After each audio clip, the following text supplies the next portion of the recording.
Hello and welcome everyone to this week's newest episode of Primetime Gaming with Mr. Boomstick and Friends. And folks, I want to talk about a hot show. This might be the hottest show of the entire 21 campaign because we are covering two monster topics. You've seen me do the advertising for the last couple of days. We're going in deep and we are battle ready to really take on a lot of what's been happening within social media the last couple of days.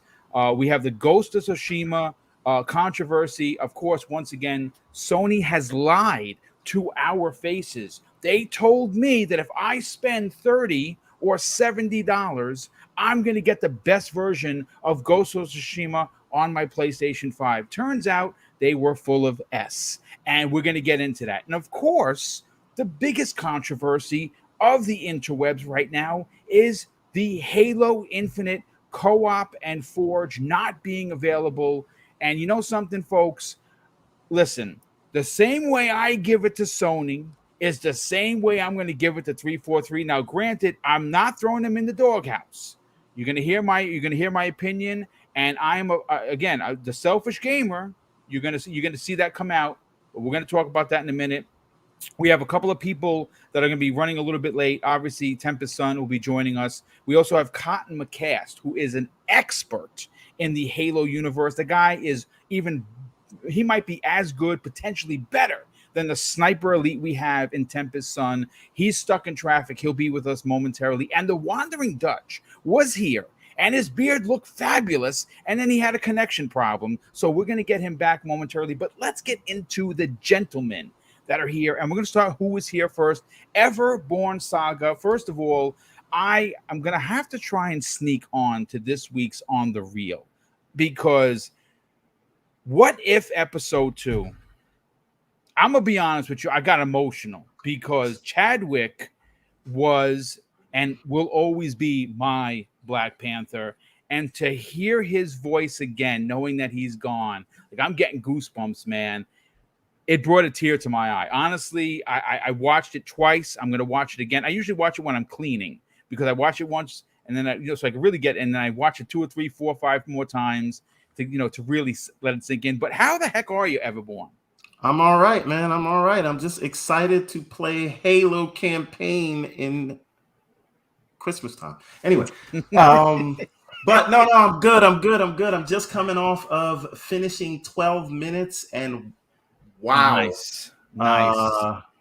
That was disgusting. No spoilers. None whatsoever. No spoilers whatsoever. But I'm good. I'm ready to talk. A lot of things going on. By the way, is this a Spaces or are we still on YouTube? I can't tell anymore. We're on YouTube. Spaces are all the rave these days. Yeah. Apparently, that's something someone's been telling me about. I'm an old man. I'll get to it in 2 or 3 years. That's just my. Please don't even bother. Speaking of subtle voices in the industry, Kay Asante, welcome back, brother. I cannot wait to get your hot takes on both these very, very fiery subjects. How are you? And welcome.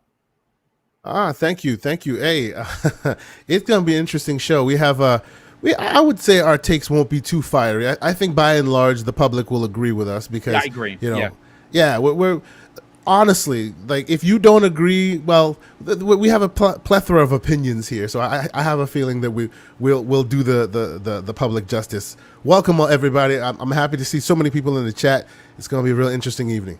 Yeah, it's going to be a lot of fun, and of course, the fiery one himself, who has been really lighting up the charts with some of his, let's just say, funny Twitter interactions, where he has riled up a certain group of people. Welcome, middle-aged gamer guy. How you feeling, bro? I am awesome. Yes, we have a great show for you guys tonight. I'm excited to be here as always. And I've got my first insult of the evening. Someone said here, Gone Mad has said that I look like Megamind. And I kind of do, I guess, a little bit, but anyways, just joking around, guys. We got a great show for you tonight, chat. We're so happy that you that you're here to join us, and yes, let's get right into the show. And someone else also said that we have a plethora of fine beards on this show this evening. And then I said, just wait for the Dutch to arrive. And who wanders right in is the Dutch himself. The Dutch. Guys, let's have a great show. First of all, Wandering Dutch, welcome back, brother. The beard is getting better looking every time we see you. How the heck are you?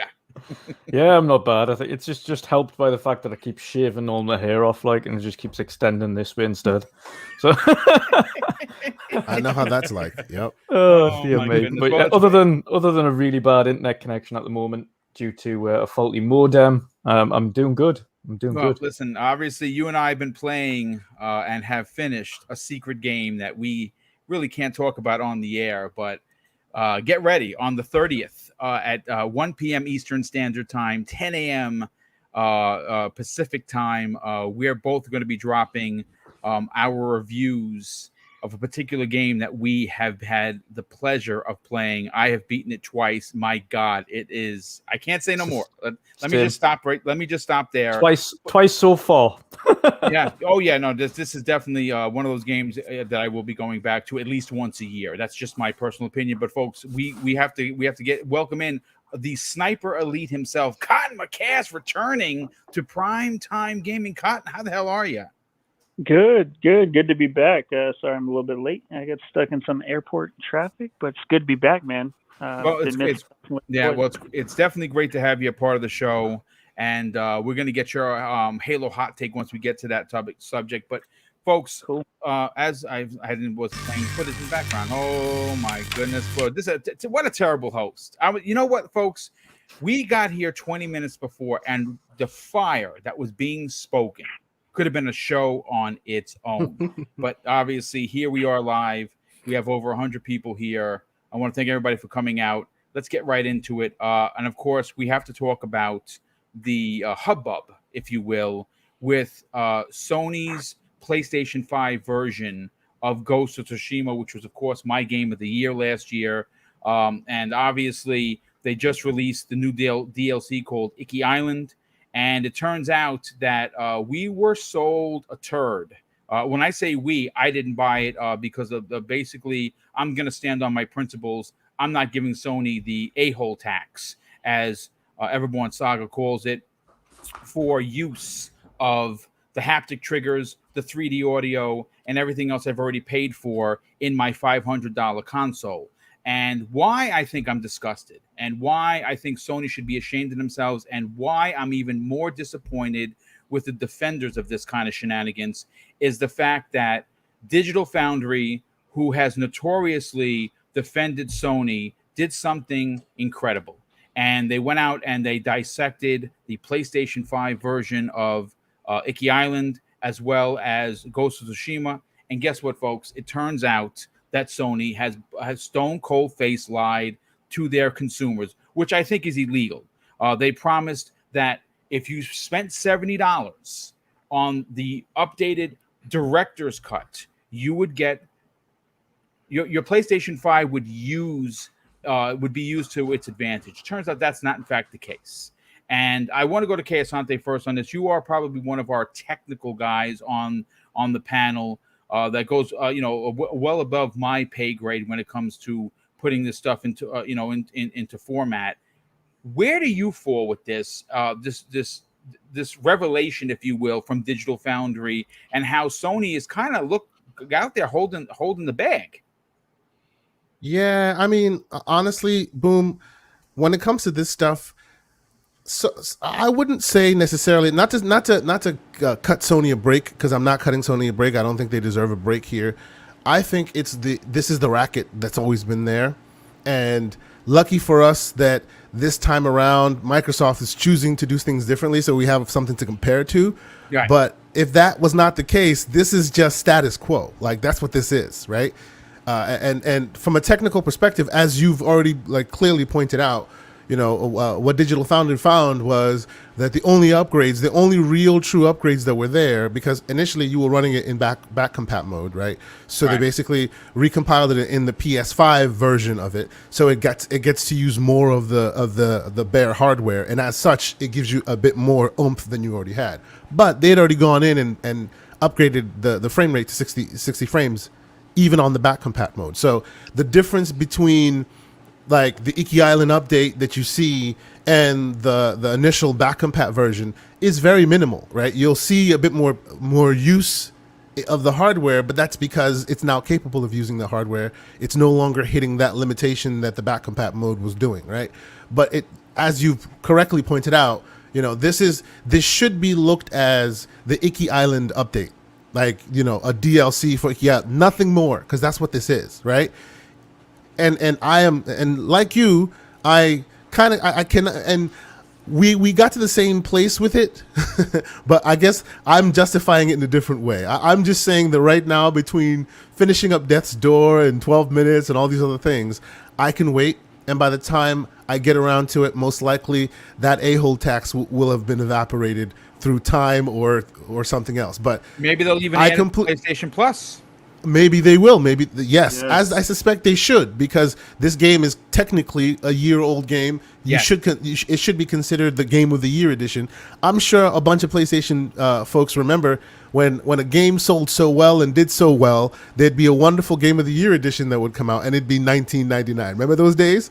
Now their Game of the Year edition seems to be $10 extra than it was the year before, which is very strange to me. You know, I wish they would make this the expansion update. That's what this is. You know, we've had this conversation on a few occasions, and Everborn and I, we go back and forth on it. You know, they're trying to train you to be used to the idea of paying extra for your tech, you know, while you paid for the tech itself. And you know something that's unfortunate about that statement is that you are correct. That's what they want to do, but we did that. I did that because, listen, folks, I know there's going to be some people who are like, all right, just a second, boom, it's worth it. It's worth every penny. Listen, I can almost guarantee that I have more PlayStation stuff than you. End of story. No questions asked. This isn't me trying to jump on the pile on the rabbit. And if you know, if you're a Bugs Bunny fan, you know what I'm talking about. Okay, this is a straight up scam.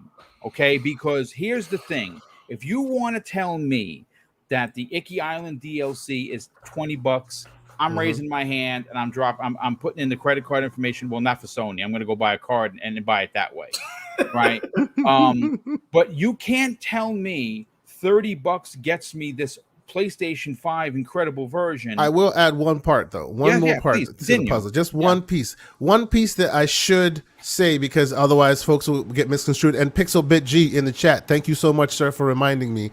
There are actual changes and actual updates. When they first built the game, they had cutscenes for certain parts of you know, for dialogue in certain parts of the scene, right? So that's why they couldn't do that, you know, the meme, the lip sync situation. So now with a faster hard drive and the more oomph of the PS5, they can now render those real time. So if you change your language, instead of them having to make 15 different pre-rendered cutscenes for whichever languages you have, they can render it now in real time and sync up the language easier. Did that require work? No doubt it did. No doubt it did, right? No doubt. And I've heard folks say, well, I guess it required work. That makes sense of it. I get it. That was a bad implementation in the first place. The customer should not have to pay for that. If many countries have many different languages, are you saying that you get only the English language, and if you happen to want to hear it in Spanish, you now must pay extra? That's ridiculous. And if the creator of it happened to implement it in a way that makes Spanish difficult, that long dev time it takes to fix that then becomes a problem for the consumer. I still think that's bad, right? So yes, there are changes made there from a technical perspective to optimize, to make it run better and whatnot. But I would think that's still on the onus of the creator to do that, to help you feel good in the purchase that you've already made, rather than making you pay more. So yeah, that's where I'll say that. So yes, I think it's a little ridiculous. Yeah, and you know something, what's interesting, and why I'm going to go to Everborn Saga next, is because he has yet to experience Senua's sacrifice, right? He hasn't played that yet. And I said it before, and I'll say it again. I'm jealous because that is an experience that he is now going to get in the best way possible. But here's the thing. If I remember how the Twitterscapes went, it was Xbox bad because they gave us this free update, and look what Sony did. And little do we know that Sony did literally nothing but add more money to you buying the game again. And I'm just curious, did Ninja Theory charge anyone? Did Microsoft charge their players Everborn? No, they simply, if you had automatically downloads and you own the game, it downloaded. So that wasn't that hard. Sony is gonna listen. Listen, I know that I'm just one gamer, and I know that Keisante is just one gamer, and I know that Everborn Saga and everyone here is just one gamer. I am 4 gamers, sir. Okay? 4 gamers all in one. You're 4. That's true. You do a lot, but I'm not buying the DLC, and I'm voting with my wallet. Now, if that I know there's gonna be people in the chat like, oh well, it's no big deal, it's just one sale. Okay, if you say so, but I guarantee there's gonna be other people like myself that watch the Digital Foundry breakdown and were like, wow, this is kind of like this is a little bit of a fugazi. Where do you sit on this, Everborn? So I continue to beat this drum, and that is the drum of team, not day one, right? So I had the luxury of playing God of War 2018 for the first time this year on the PS5. And all it the was enhancements. Glorious. Everything. It was. I don't know how you guys experienced it, but to me, it was greatness, right? Same goes for Spider-Man 2018. Now, the thing is, I think that we are in the gaming community are far too quick to wear it as a badge of honor that we're sort of handing away our hard-earned money, right? Because there's this weird contingent, I think, in the gaming community that said that if you just voice your opinion and say, I don't think this thing is worth it, they will come. And I'm not saying value is not subjective. I'm just saying I really get this impression that people are just happy to say, yes, I paid money for this thing. Now, with the Iki Island upgrade, I had initially planned to buy it like on day one because I've never played Ghost of Tsushima, and it would be worth it for me. Yeah, of course it would. But I have decided to hold off for now because there's so many games on my plate to play. So what I want to continue that idea of, because here's the thing: when you don't buy a game on day one, guess what? You don't deal with any of the day one bugs. That's true. Usually you wait a few months and the price will come down drastically from what you paid for. And what is wrong with being smart with your money? Nothing. Right?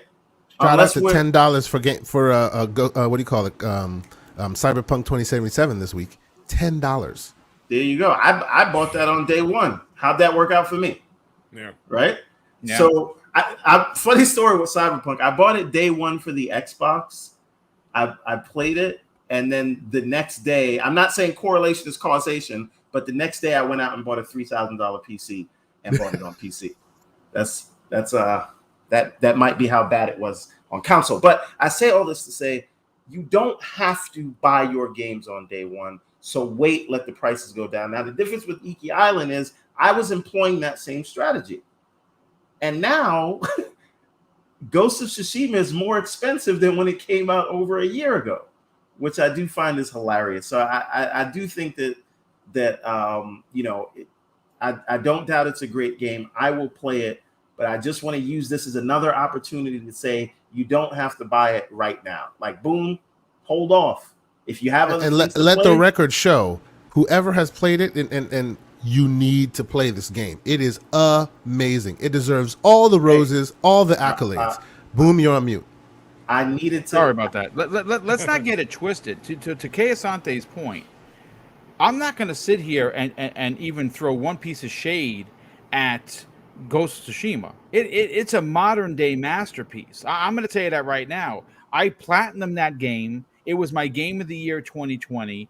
And you know something? I'm not sorry for it. It's for me, being a single player guy, it's everything I want. Story, sound. It gave me an Assassin's Creed feel in Japan. It hit all the check marks for me. But we're not talking about the game itself. We're not talking about the developer. We're talking about Sony once again going out of their way and saying false statements, and people saying, "Yeah, it's okay. You know, it's Sony. No one should challenge them." And that's the problem. But that's what I'm saying. Like, people are just happy to throw their money in the offering plate at the Sony church, right? I mean, there's people that do it on the Xbox side too, but like, we're talking about Ghost of Tsushima right now, and I don't get this rabid consumerism where we just have to we have to foam at the mouth to go out and throw. I work hard for my money, right? I don't need to run out and throw it at anybody. You know what I mean? And we just keep doing that, and they'll keep, charging for whatever they get away with. All of this stuff is market driven. If there is a market for it, the price will match that market. And if there's not a market for it, meaning people speak with their wallets and they don't buy it until the price is suitable for them, then there's no reason for them to not do what they're doing. So they're doing exactly what their accountants are telling them to do. And there is, there's no morals in this game. I keep saying it. It's not show friends, it's show business. So if you don't like this, don't buy the game on day one. That goes 100%. For anything. That goes. We're going to talk about Halo as well. I'll say the same thing when we get to that conversation. Yeah, well, we're going to have a lot. Your wallet, and then we'll learn what to do next time when they do their market analysis. 100%. Let's bring in Mag on the conversation. Mag, you and I have been talking privately in DMs, actually on the phone, because we talk on a regular basis, and this is a bit of a conundrum. We have seen, the Twitter. Listen, I don't take Twitter seriously, folks. I mean, listen, I obviously interact with everyone here, but when I'm talking about the shade and the stupidity that's on that, I just, it goes right over my mohawk because I don't care. But anyone defending this practice should have their head examined. End of story. If you are in the group saying that, but Ghost of Tsushima, it's worth $70 now because they did this, that, and the third. Well, you know what? Sony promised that your PlayStation 5 would make it the best experience possible. Turns out that is not, in fact, the case. And if you only count 3D audio and haptic feedback and the use of your DualSense, which you already paid for, and I bought 2, by the way, I don't understand how you can defend this. And then, of course, at the same time, Game Pass shame anyone that's playing any of the games that have been given free upgrades that made the games run double their FPS and everything else that goes along with it. How could you shame people getting stuff for free, and you're just saying, I'll keep paying Sony, but it's for basically the same shit? I don't understand that. Mag, what is your point on this? Well, before I even get started, let me just I want to touch on something that Everborn said about, vote with your wallet. And that's an interesting thing because, you see, the problem is they found a way to make people be afraid to vote with their wallet. You know why? Because you would have to say that about 40%, if not 50% of Days Gone sales happened when it was $20. Yes. And then what did Sony do? You didn't support it, so you ain't getting the sequel. Great point. That's a great point. You see that's what called I'm weaponizing the diehards. That's what they did. Terror tactics is what it's called. It is. It's terror tactics, and they weaponized exactly like what Asante just said. Okay. Yes. They weaponized the gamers. This is exactly what they do. Okay. It's almost like I can't even describe, it makes no sense to me. I don't understand how anybody could sit back and just say, well, it sold 5 million copies, therefore, we don't understand why it's getting a sequel. They came out and said exactly why. And they said because people bought it on sale. What kind of a company shames you for buying a game on sale? Yes. That's my problem. That's always been my problem with Sony. I hate that goddamn company. I love the PlayStation.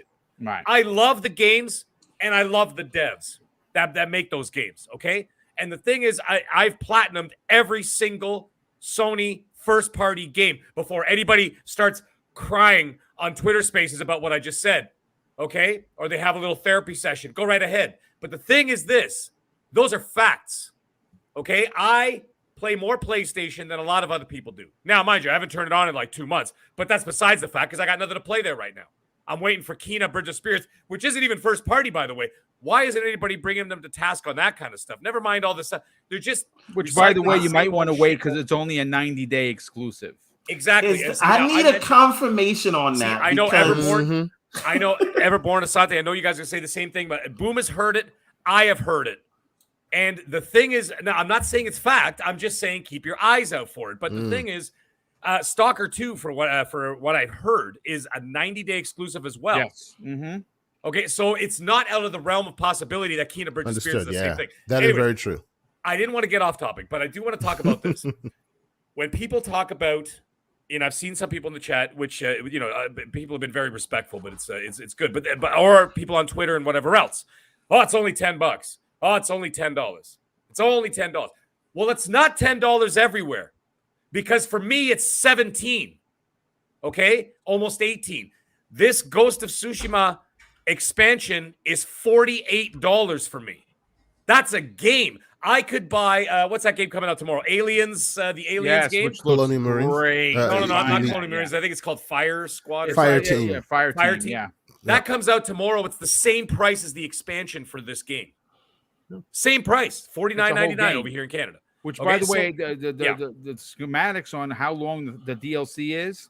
Don't listen to other people who are claiming it's 18 hours. It's not. It's not. It's 3 hours. It's 3 hours. Miles Morales. Yeah. I mean, 3 hours. I know. Like, I understand what see, the thing is that getting into that, actually, now that you mentioned it, is that, you could have a 3-hour story. I'm not paying $50 for a 3-hour story, and I could go walk around and pet some foxes, okay, for like 5 hours. I do all that stuff anyway because I'm a completionist. But the thing is, to me, it just doesn't have the substance and the story, not enough in a 3-hour thing to keep me invested for $50. $50, I'd rather spend that on Song of Iron, which I could buy, by the way, 2 of them at that price. Okay, I could buy Song of Iron and I could buy Death's Door for $50 combined. Yeah. Okay, and those are stories and games with more substance than what I'm getting from this expansion. Now, the thing is, I own the Ghost of Tsushima. Okay, I got the 60 FPS boost already.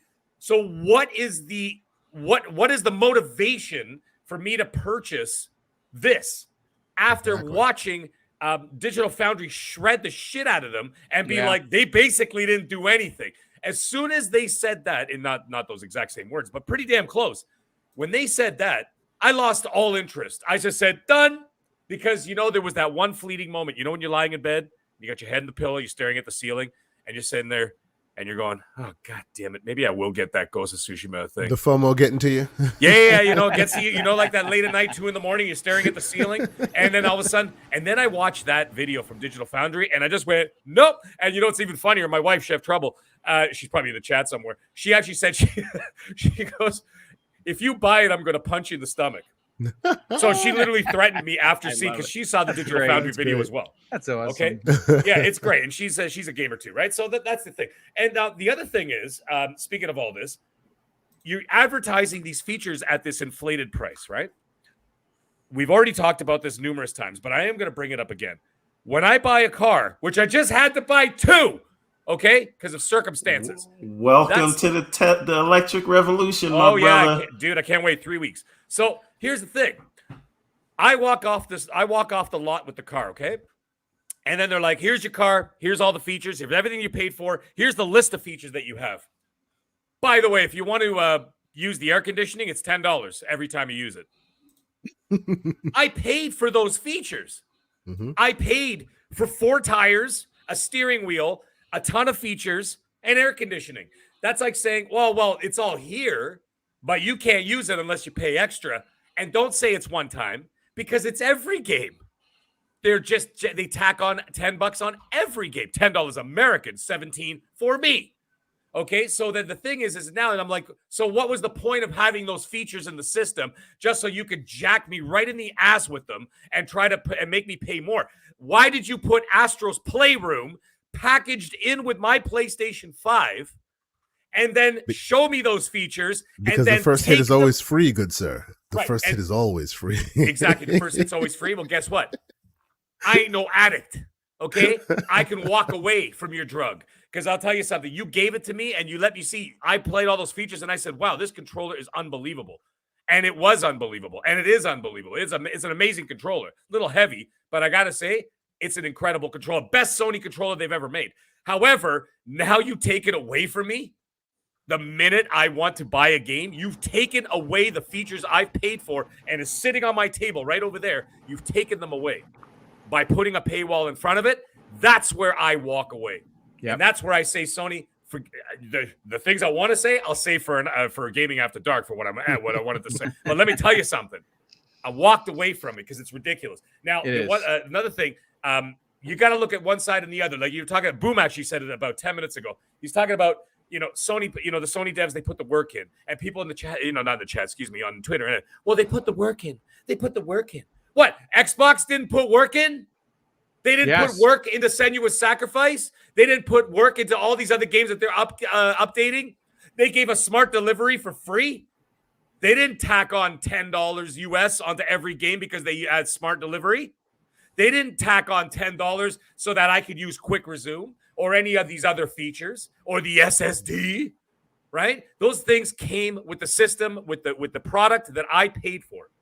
And the features that they've offered us are lined up right there, and we get to use them every single time without fail, without extra cost, on top of the fact that they put all these games on the Game Pass. Now, the other thing is that, Daniel Hayes in the chat said something really interesting. He said, Xbox being great is exposing Sony. Absolutely 100% correct. And that's what's been happening the whole time. Sony's not really fumbling on themselves. They're just making themselves look like jackasses compared to what their direct competition is doing, right? In terms of like I'm talking about in terms of customer service, right? So there's that. And anyways, that's basically all I had to say about that. But now that I've roundabout sort of didn't talk about Ghost of Tsushima, the thing is, if you're charging these prices. Oh, and one more last thing before I forget about this is that did anybody talk about how Sony removed the game from the store? No one. No, they person. They delisted it. Yeah, they quietly delisted that game. That's and they didn't say a word to their customers. What did they delist? Like the first version of it? The original version, yes. So you can't buy the normal version anymore. Only the That's amazing. All you can buy now is the director's cut. Oh, you see that, man, Sony? That's awesome. That's awesome. See that, Sony? That's what you get from me. Because I ain't buying it. I ain't paid for it. I ain't doing it. And I'm not following along with this. I will buy your games, obviously. Okay? But guess when I'm going to buy them? I'm going to buy them on Black Friday. I'm going to buy them during a summer sale. I'm going to buy whatever. Okay? Yeah. But I'm not going to fall for this nonsense. I don't care, okay, if God of War grabs COVID and throws it into outer space and it's gone forever. God of War is still going to wait till it's 50% off. I've put my feet down. I've drawn the line in the sand, and I said, no, I'm not going to support Sony in this. I'm not going to support this company in this way. Even though I got that PlayStation 5 staring at me every single day, it will continue to sit there because I will not fall for Quick question for me. Yes. Quick question for me. For you, Mag. So are you saying that at that time, had you been able to still purchase the PS4 version and you happen to own a PS5, you go into the store, you buy the PS4 version, you could then buy the Iki Island update for $10 cheaper, and it would still run on the PS5. I'm sure it would. I'm not really 100%. That's why they've removed it? I didn't bother. Yeah, that would have been the case. Yeah, you could, which is what Randall. That's what Randall thought did. He downloaded the game, bought the expansion, and then you could play it without buying the buying the extra Rumble stuff. That's why they got rid of it. So that is such a dealer move. And when I mean dealer, I'm talking like drug dealer move. Yeah, all right, so this scumbag. I'm sorry. One question. And I just can someone, because I know it's going to come up when people watch this later, right? Everybody in the chat's cool right now, but thousands of people watch this later. Mm-hmm. People try to compare this to what Bethesda's doing with the Skyrim thing and that $10. Good call. Good call. I do want us to talk about that before the boo birds come in. So who can explain what the difference is? Microsoft's going to get it second half of the show too, eh? Like, this is not just a one-sided thing. The problem is when we talk about something, okay, this is something I wanted to bring up before you get into that, Everborn, is that when we talk about these kind of things, the problem is everybody thinks they're so absolute, okay? Only a Sith deals in absolutes. That's what I have to say about that. When all they do is that they just hear what they want to hear from me. Oh, he's a hater. He's an X-bot. He's a whatever. No, I'm not. I'm critical of bad practices that are that are not going to work out for me financially. Yeah, I have the money to pay for it, but the thing is, I'm not going to support it, because the more you support it, and the more you prop it up, the more they're going to do it, because you're just going to keep saying yes, yes, yes, and you know what they're doing? They're doing what Nintendo does. Nintendo 5-year-old games are still $80. Okay, what world do we live in? You know what I'm saying? And it's still the princess and the mushroom jumping around. The same thing that they've been doing for 40 effing years, but they're still $80 and $100 because they know they can take the screws and stick it right to every Nintendo fan, because they'll take it. And they continue to take it. The thing is that, that's when we're going to get back to, voting with your wallet. You know what the difference, though, is with Nintendo? Nintendo can get away with those kind of shenanigans because they're making games that people want to buy for their kids most times. And no one wants to tell their kids no when they want something if they can get it. The difference with the Sony games, right, is that they're geared towards a more adult audience. So these are grown adults that have that choice and are doing it. I just think it's a different calculus when you're buying something for your kid versus saying, I'm going to throw this thing. And you're 100% correct for the most part. However, there's also the seesaw that because Nintendo's been around for 40 years, there are guys in their 50s who play Nintendo because they've been playing Nintendo since the 80s. With the camera. There you go. Right? And this is the first time. Yeah, that's right. He's at the top of the panel right over there. That guy over there. But anyways, I'm just saying. Mr. Boomstick Animal Crossing. Yes. Who also play Nintendo. Hey, there's nothing wrong with it. I'm not saying there's anything wrong with it. I'm just saying is that then there's also that other side, because you got to understand, video games as an industry is very young. So therefore, this is the first time in history that you're facing middle-aged gamers, because there were no middle-aged gamers in the 80s because they didn't exist yet. Right. Right. And so this is the first time ever. So yeah, there is a demographic. Obviously, it's always going to be like kids. It's like McDonald's. Okay. McDonald's, the kids see the golden arches, they all freak out. Right. It's because they've been brainwashed to see them. They see it. They see in the commercials. They see, Ronald McDonald dancing around, whatever. Same thing with Nintendo. But anyways, yeah, you're right. The Sony thing. Yeah. You're dealing with generally, like anywhere from the teen years all the way to like the 40s and 50s. And I get that demographic. But the thing is, at the same time, how do you, we're going to ignore Nintendo again. We're going to go back to Sony. How is it that people can defend this? The more they defend this, the more they're going to screw you. Yeah. And the more they're going to give you nothing for what you paid for. And that's what pisses me off. And that's why I absolutely refuse to buy. I platinumed Ghost of Tsushima. Me too. Platinumed it. Just like Boom did.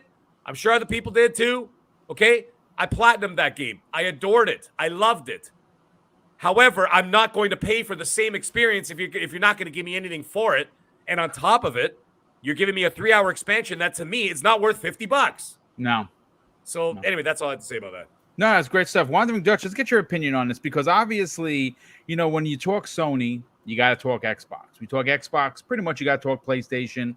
And we see two companies doing things in a very, very different way. Microsoft is giving us the shirt off their backs if you are subscribed to Xbox Game Pass. But, of course, that is not the case with Sony, specifically with Ghost of Tsushima, which was being pitched.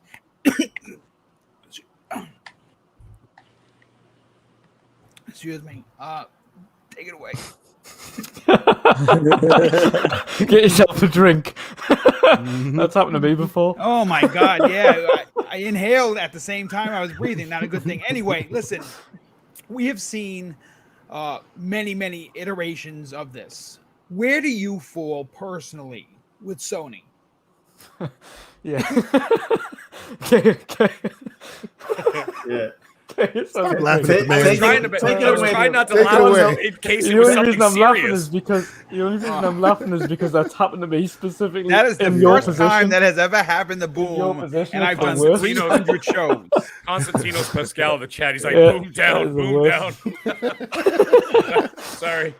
No, it's all right. It's all right. But yeah, and where I stand on it, specifically on Ghost of Tsushima, we've said this before when they announced it originally, but there was nothing within that price scale that the developers couldn't have just taken that cost and shouldered it There was absolutely nothing within that development cycle that they couldn't have shouldered themselves.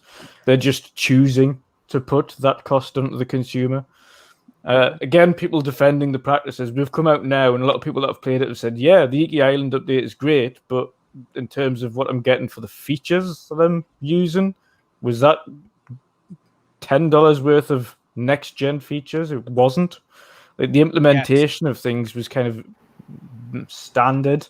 It wasn't like next-gen or revolutionary like people experienced with Astrobot when they played that for the first time. Like, that really showcased what the DualSense could do and how it works, etc. And I platinumed that, by the way, as well. Yeah. Now, Ghost of Tsushima, I mean, this is only just because I've played a lot, especially over the last 12 months. I've played a lot of open world games. So when I actually played Ghost of Tsushima when that came out, I was completely just wiped out from open world games. So I've put several hours into it, and I'm like, you know what it is? Unfortunately, it's not clicking with me right now. The world is beautiful. Story's interesting enough, but like open world completely just wiped out with it, which is why recently I've been playing a lot more indies again. These shorter experiences, diving straight into them. But what Sony are doing is essentially, like we've said, Nintendo do Nintendo things, like Mag kind of stated there. They do their own thing. They always will. Unfortunately, they've got a demographic that is wide and varied enough in terms of the age group, in terms of youth. So you're going from kind of early kids all the way up to kind of late teens, and then you've got a subsection of adults that are kind of diehards from the original NES days. But that demographic from the NES days is kind of worn off, and it's kind of diverged mostly into your Sonys and your Xboxes and your PCs and things, because they've grown away from that. And Nintendo is more of a kind of, I wouldn't say an afterthought for the older demographic now, but it is, because it's not the same gaming experience that you were used to as a child. It just isn't. It's but that aside, Sony could have easily done this. It shouldered the burden. The upgrades that we've seen from that game aren't revolutionary. There wasn't any real graphical updates there that was justifying it. And I'll stand by this till everything, but you cannot charge, or at least you shouldn't be charging the consumer for using a product you've already sold them. If you've already purchased a DualSense, why are you then charging them the privilege of then using those features? That should not be on the consumer. If you're going to provide a product to somebody, if you're providing somebody a telephone, like a mobile phone, 6 months down the line, you're going, right, okay, well, we know we put 4 lenses on that camera you've got. We only activated 3. It's going to cost $10 to use the 4th lens. Does that make sense? No, it doesn't make sense. Why would no other consumer group would do that? To even go to your point even further, they didn't. It's not like they had the lip sync stuff there and they chose to turn it on later. No, they screwed it up when they first made it, making it impossible to add the proper Japanese lip sync. So they fixed their screw up, and then they're making you pay for their fix. The problem they've got as well is that it's not just the fact that they're fixing the screw up, because the lip sync isn't available on PS4, and you're telling me that they couldn't do the lip sync on PS4. Yeah, exactly. That is a load of horse manure, if ever I've heard it. Because I'm sorry, you can't keep shouldering these updates behind the fact that it's next gen feature. It's not. Something like that is not a next gen feature. It is fully capable on a last gen system. That Gears 5 says hello. Update is going to work on. Yeah, the lip sync feature is going to work on PC at the end of the day, and PC scales dramatically. You're telling me that lip sync feature that works on a PC that is performing to the same standard as a PS4 Pro cannot be happening on a PS4 Pro. I'm sorry, but it's just it's rubbish. Absolutely which is funny rubbish. You said that, Dutch, because they actually said in the Digital Foundry video is that basically what you're getting is the PS4 Pro version. They said there's really no difference between the two. So sorry, but I'm just saying, just like you said, they have purposely cut it off from the PS4 and PS4 Pro, which clearly it's able to do, and not give it to you the PS5 by putting it behind that paywall. Sorry, go ahead. Yeah. No, it's exactly the point. It's a case of they're just putting these features behind it and then using next gen as an excuse. Yeah. And it should never be used as an excuse. If you're going to One other little gripe that I've got across, and this goes for both Xbox warriors and PlayStation warriors alike, is when these developers and companies state we're taking full advantage of these next-gen systems, what they're stating by that, and I think what needs to be clarified, isn't that they're using the most of these next-gen consoles, because that is not the case at all. There is this early on in the generation, you will never come close to scratching the surface on what these systems are capable of. Yeah, because you do that in year 4 and year 5, not in year 1. Half of the features that are going to be used or are getting used at the moment are still being worked on within the development groups, within developers themselves, within studios. Half of these features are still in their infancy, and they're still getting around to using them and knowing how to use them. That is a major problem. Like, these developers, when they state taking advantage of these consoles on these updates, what they're really saying is we're leveraging the abilities of some of the features that were built in. So we're leveraging the ability of the fact that we're taking advantage of the SSD. If we can load the game up quicker, or load in scenery quicker, or load assets quicker.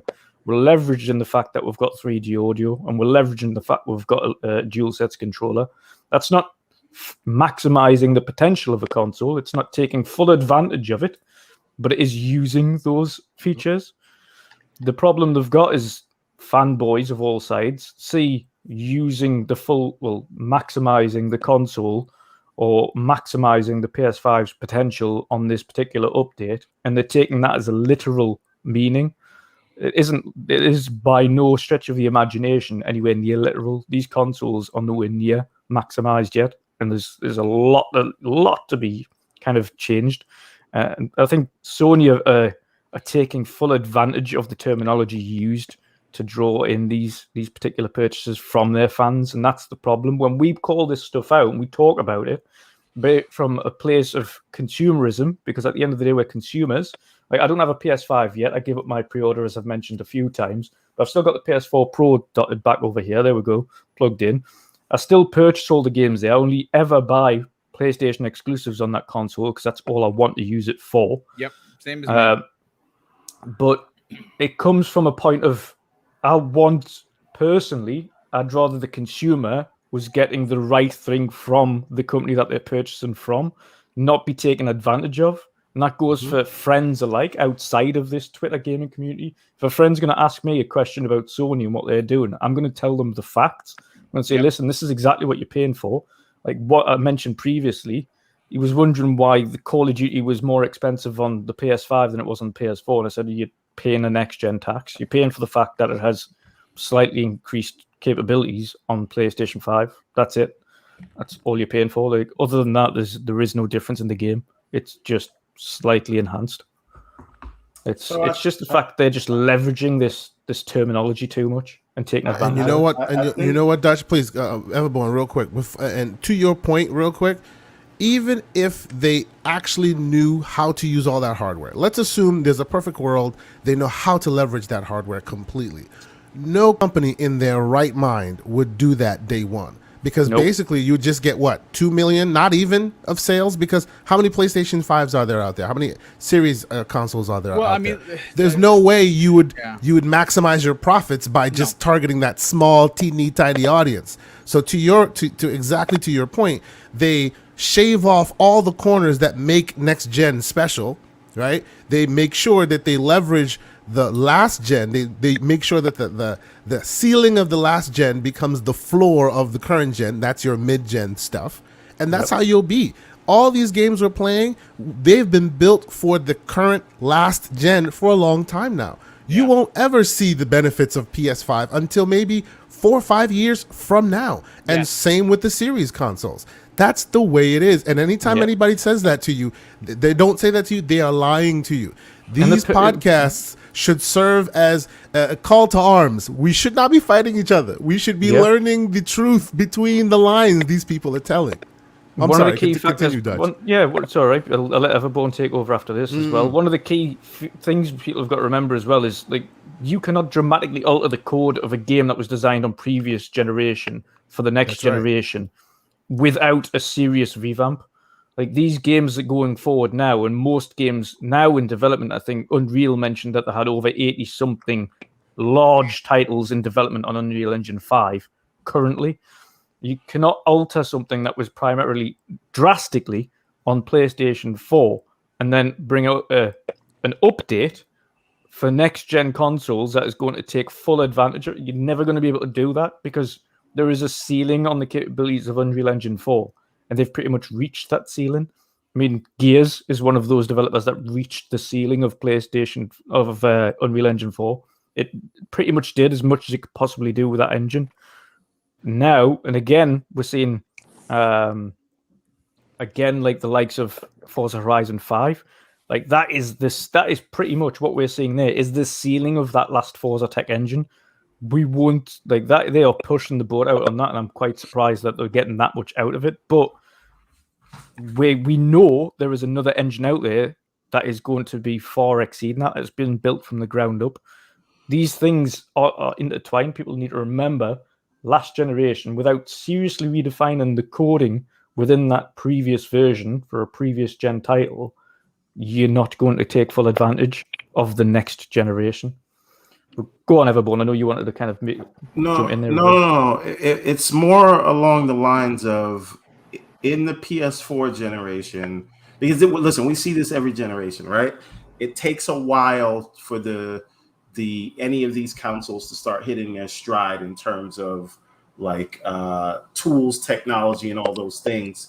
Mm-hmm. And so you need to fill the gap with something until one, you've sold enough consoles to justify releasing a large budget project, and two, where you've given developers enough time to understand these new things, understand ray tracing, understand what it means to have an SSD and design around that and things like that.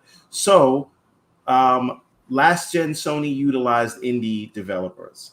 This gen, they've taken the path of utilizing their existing IPs, and not just existing IPs, existing games, right? So they are padding out their release schedule with big games from last generation, and they're going to repackage them and sell them to you. Miles Morales, fantastic game. It was a undoubtable success, and they're trying to repeat that with these director's cuts, right? And that's what they will do until the real next gen games are ready for us, right? So that's their business play. And Microsoft is doing what Sony did last gen. They're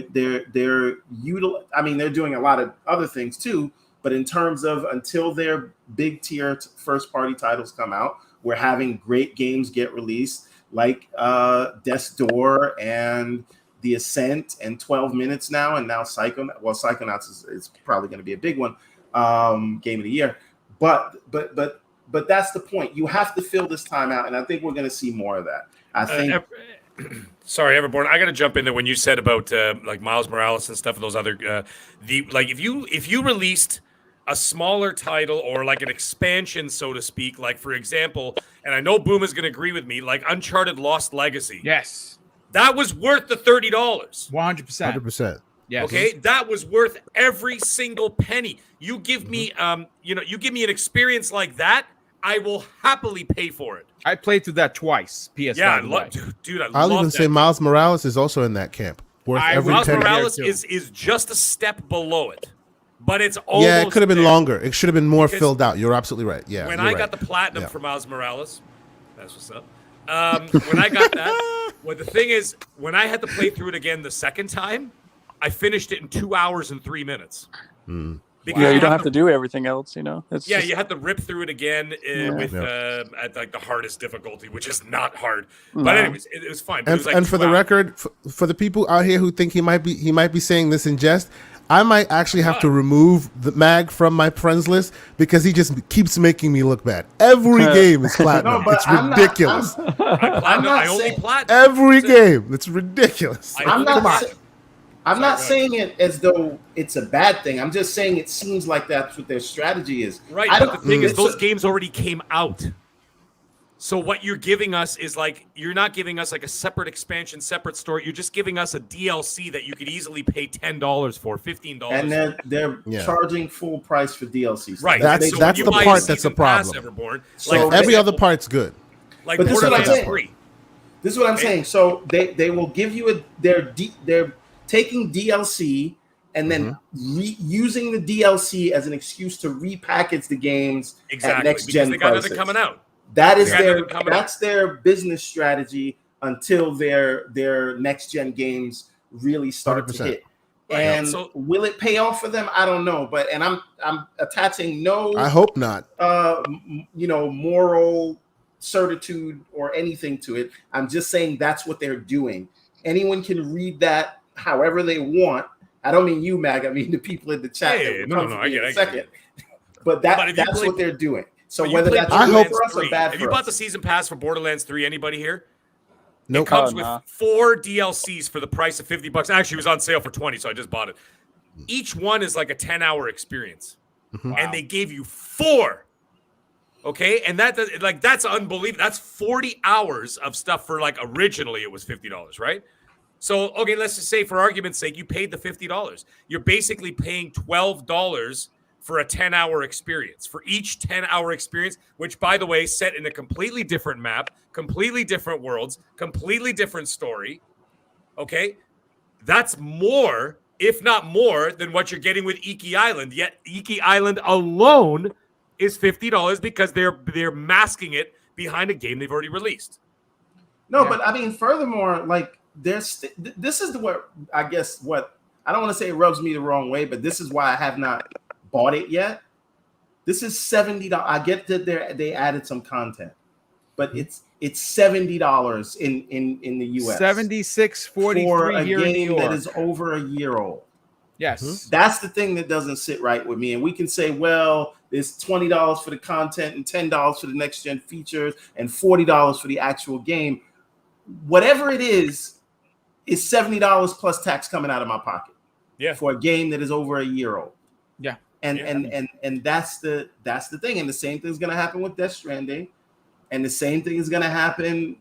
Days Gone is probably gonna get a director's cut with stuff that was removed. It's funny, you can get all that stuff for PC with all those features without having to pay a dime above half the price you were paying for when you're buying it on a PS4 or 5. And that's why PC goes PC Master Race. Not that I agree with them, but they look at console people like, see, you guys get taken advantage of, and y'all are busy fighting each other to recognize that, hey, if you stand arm in arm, fight the good fight, you might actually make out like PC people do. But instead, you're busy. They support it. Exactly. That's the problem. That's the problem. Listen, let's get Cotton's opinion on this, and then we'll get right into the hottest topic of the evening, and that's the Halo controversy. And there's a lot to get into. Cotton, where do you sit with what Sony's doing with Iki Island and the fact that they were found out live on the air by Digital Foundry?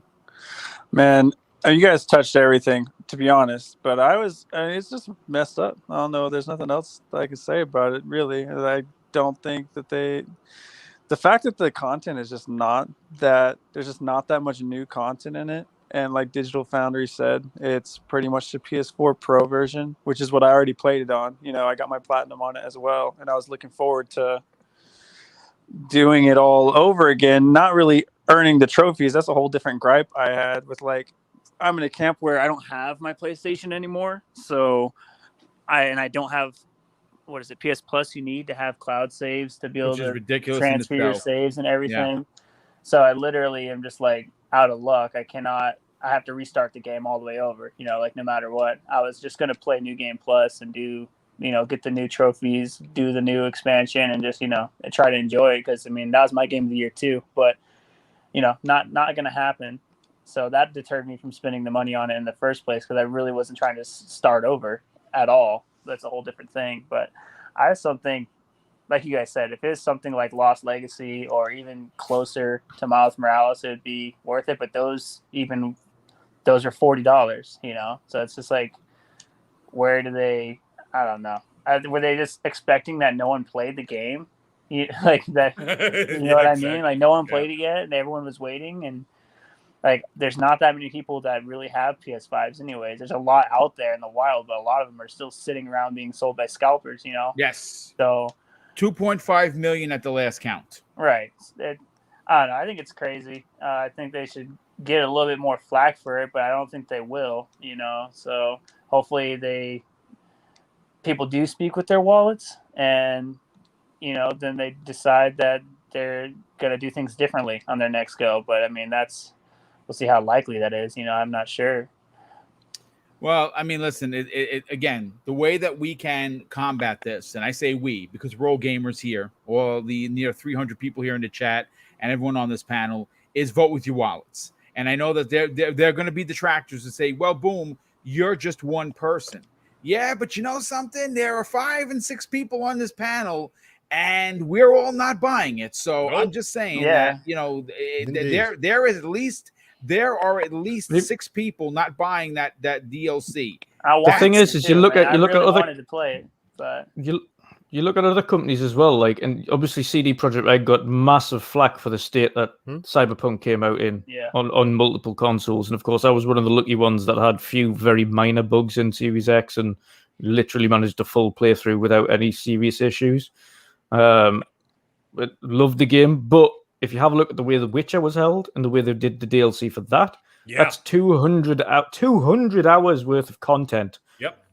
And now you can pick that up, the full Game of the Year edition with all the DLCs for like $10. $10. Now the thing is, Dutch, when it was at full price, it was still $50. Yeah. So it was $25 for 100 hours each experience. There you go. In a full, and completely separate open world, not a little island that basically looked the same, by the way, and everything else. These are completely separate locations as 100 hours. Again, I bring up the Borderlands 3 thing. 4 DLCs, 10 hours of content in each one. And when I mean by content, I don't mean just farting around shooting dinosaurs. I mean, you're actually walking around, you're doing quests, you're doing actual important side quests that actually complement the main story. Not just go pet this fox over by the water. These are like real things, right? Oh, and by the way, happy side note, I just got notification on my phone. Someone just added me as a friend on PlayStation because they're listening to the show right now. Pretty fun. They're trying to check you. So they're checking me out. Go ahead. I was going to say, let me give you one last note of this. Right, this situation is not even like there is no solution. There's no how do we get this to work? Like consoles and PC has been doing this for years. Yes. How many people have a copy of BioShock? I found various upgrades with the remaster because I happen to have the original version. Right. When different, and especially with The Witcher that was mentioned, they upgraded a bunch of stuff, gave you free DLC. If they felt like there was an update you needed to pay for, there was a small charge there. In many, many, many cases, they go, well, you have the new hardware. We have this new stuff. We will show you the person who helped us get to the 1 million followers, the 1 million sold. We'll respect you by letting you, like us, who happen to have played it already, have the upgrade. And then Everborn will go pay the $70 because he hasn't played it yet. That's how it's solved. PC's been doing this forever. Yeah. Ever. Well, listen, that's again, the problem here. The way we can combat it is just the way everyone had great points, and we knocked the first hour out, and we're going to probably go a little extra on the second hour because we're getting into the Halo topic, and that's a big controversy. But before I do, I got to catch up on a lot of the super chats. We had quite a few of them. Bunty, good friend of the show, he drops a $5 super chat and says, "I'm here live, but I don't know if he meant to say I can't stay. Just give me a great show for later." Indeed, sir, we're going to give you a fantastic show. Nightwolf 3186, generous friend of the show, he drops a $10 super chat and says, "Can't wait for this show tonight. Boom. Great to see everyone currently playing Iki Island and loving it on the PlayStation 4. Good for you, brother. Also downloading Aliens Fireteam. Mine is downloading right now and can't wait to play tonight at midnight." Yeah, dude, I just can't stay up past midnight anymore, except when I'm with the missus. Last week we did 4 o'clock in the morning and then to 3 o'clock in the morning the next day, and we destroyed Baldur's Gate together. We haven't done that in a long time. That was pretty dope. Let's see what other super chats have come in. We have quite a few.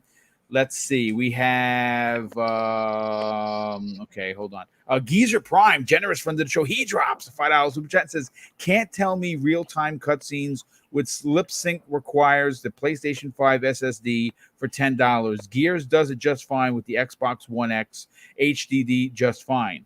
I mean, there you go. You're definitely onto something for sure. Rob Jones drops a £5 super chat and says, "What's up, Boom panel and chat?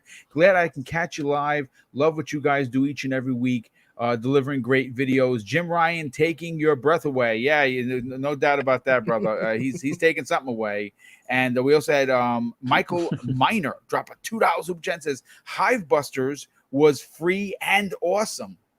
And folks, he's on to something there. That is for sure. Okay, so listen, folks. Now and we got one at the very top. One at the very, very top. Okay, let me just pull that up.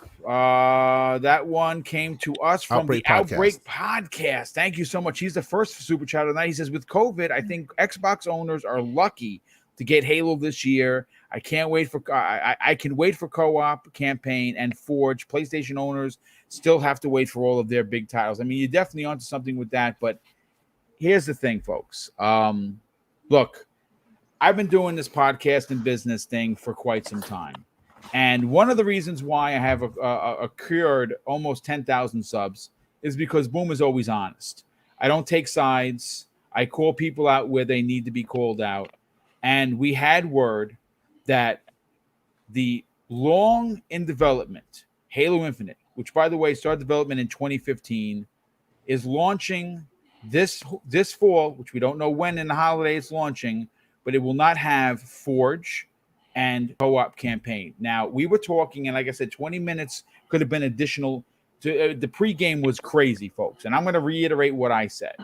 For me personally, if you watch the Iron Lords, my brothers, Sovereign is a single-player, selfish experience kind of gamer. Well, I'm right there with him. I have never played a Halo campaign before I have personally experienced it, because I want to sit there with headphones. I want to get engrossed in the content. I want to see the story. I want to understand the story. I don't want anyone skipping cutscenes. I don't want anyone talking over Cortana or Master Chief or whoever, and I have to go and I have to reload the map because I missed out on this cutscene. I don't want that. So for Boom, it's zero problem. But you see, Boom isn't just the only person that's going to be playing this game this fall, right? It is going to be millions and millions of people. And someone had put something out on Twitter, and I wish I would have their name because it was a great point. They put out that this game, Halo Infinite, has been in development since 2015. It has gone through development hell times 10. It's gone through engine changes. It's gone through leadership changes. It has been probably once this game finally releases, and I still think it's going to be a great game. I still think the single player is going to blow our minds, and I think the multiplayer is going to blow our minds. We played the multiplayer, and I couldn't stop playing it. And when the second flighting comes out, I will be playing that as well because they're adding big team battle, which is dope.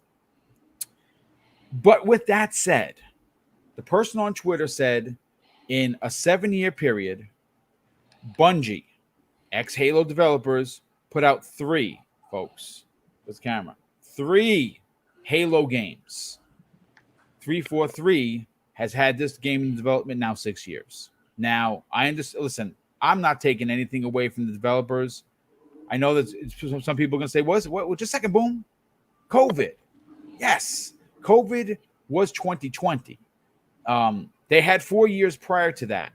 So I don't understand what's actually going on. But I can say this. And I'm going to go to Kay Asante first, because Kay Asante, you said something really interesting in the pregame.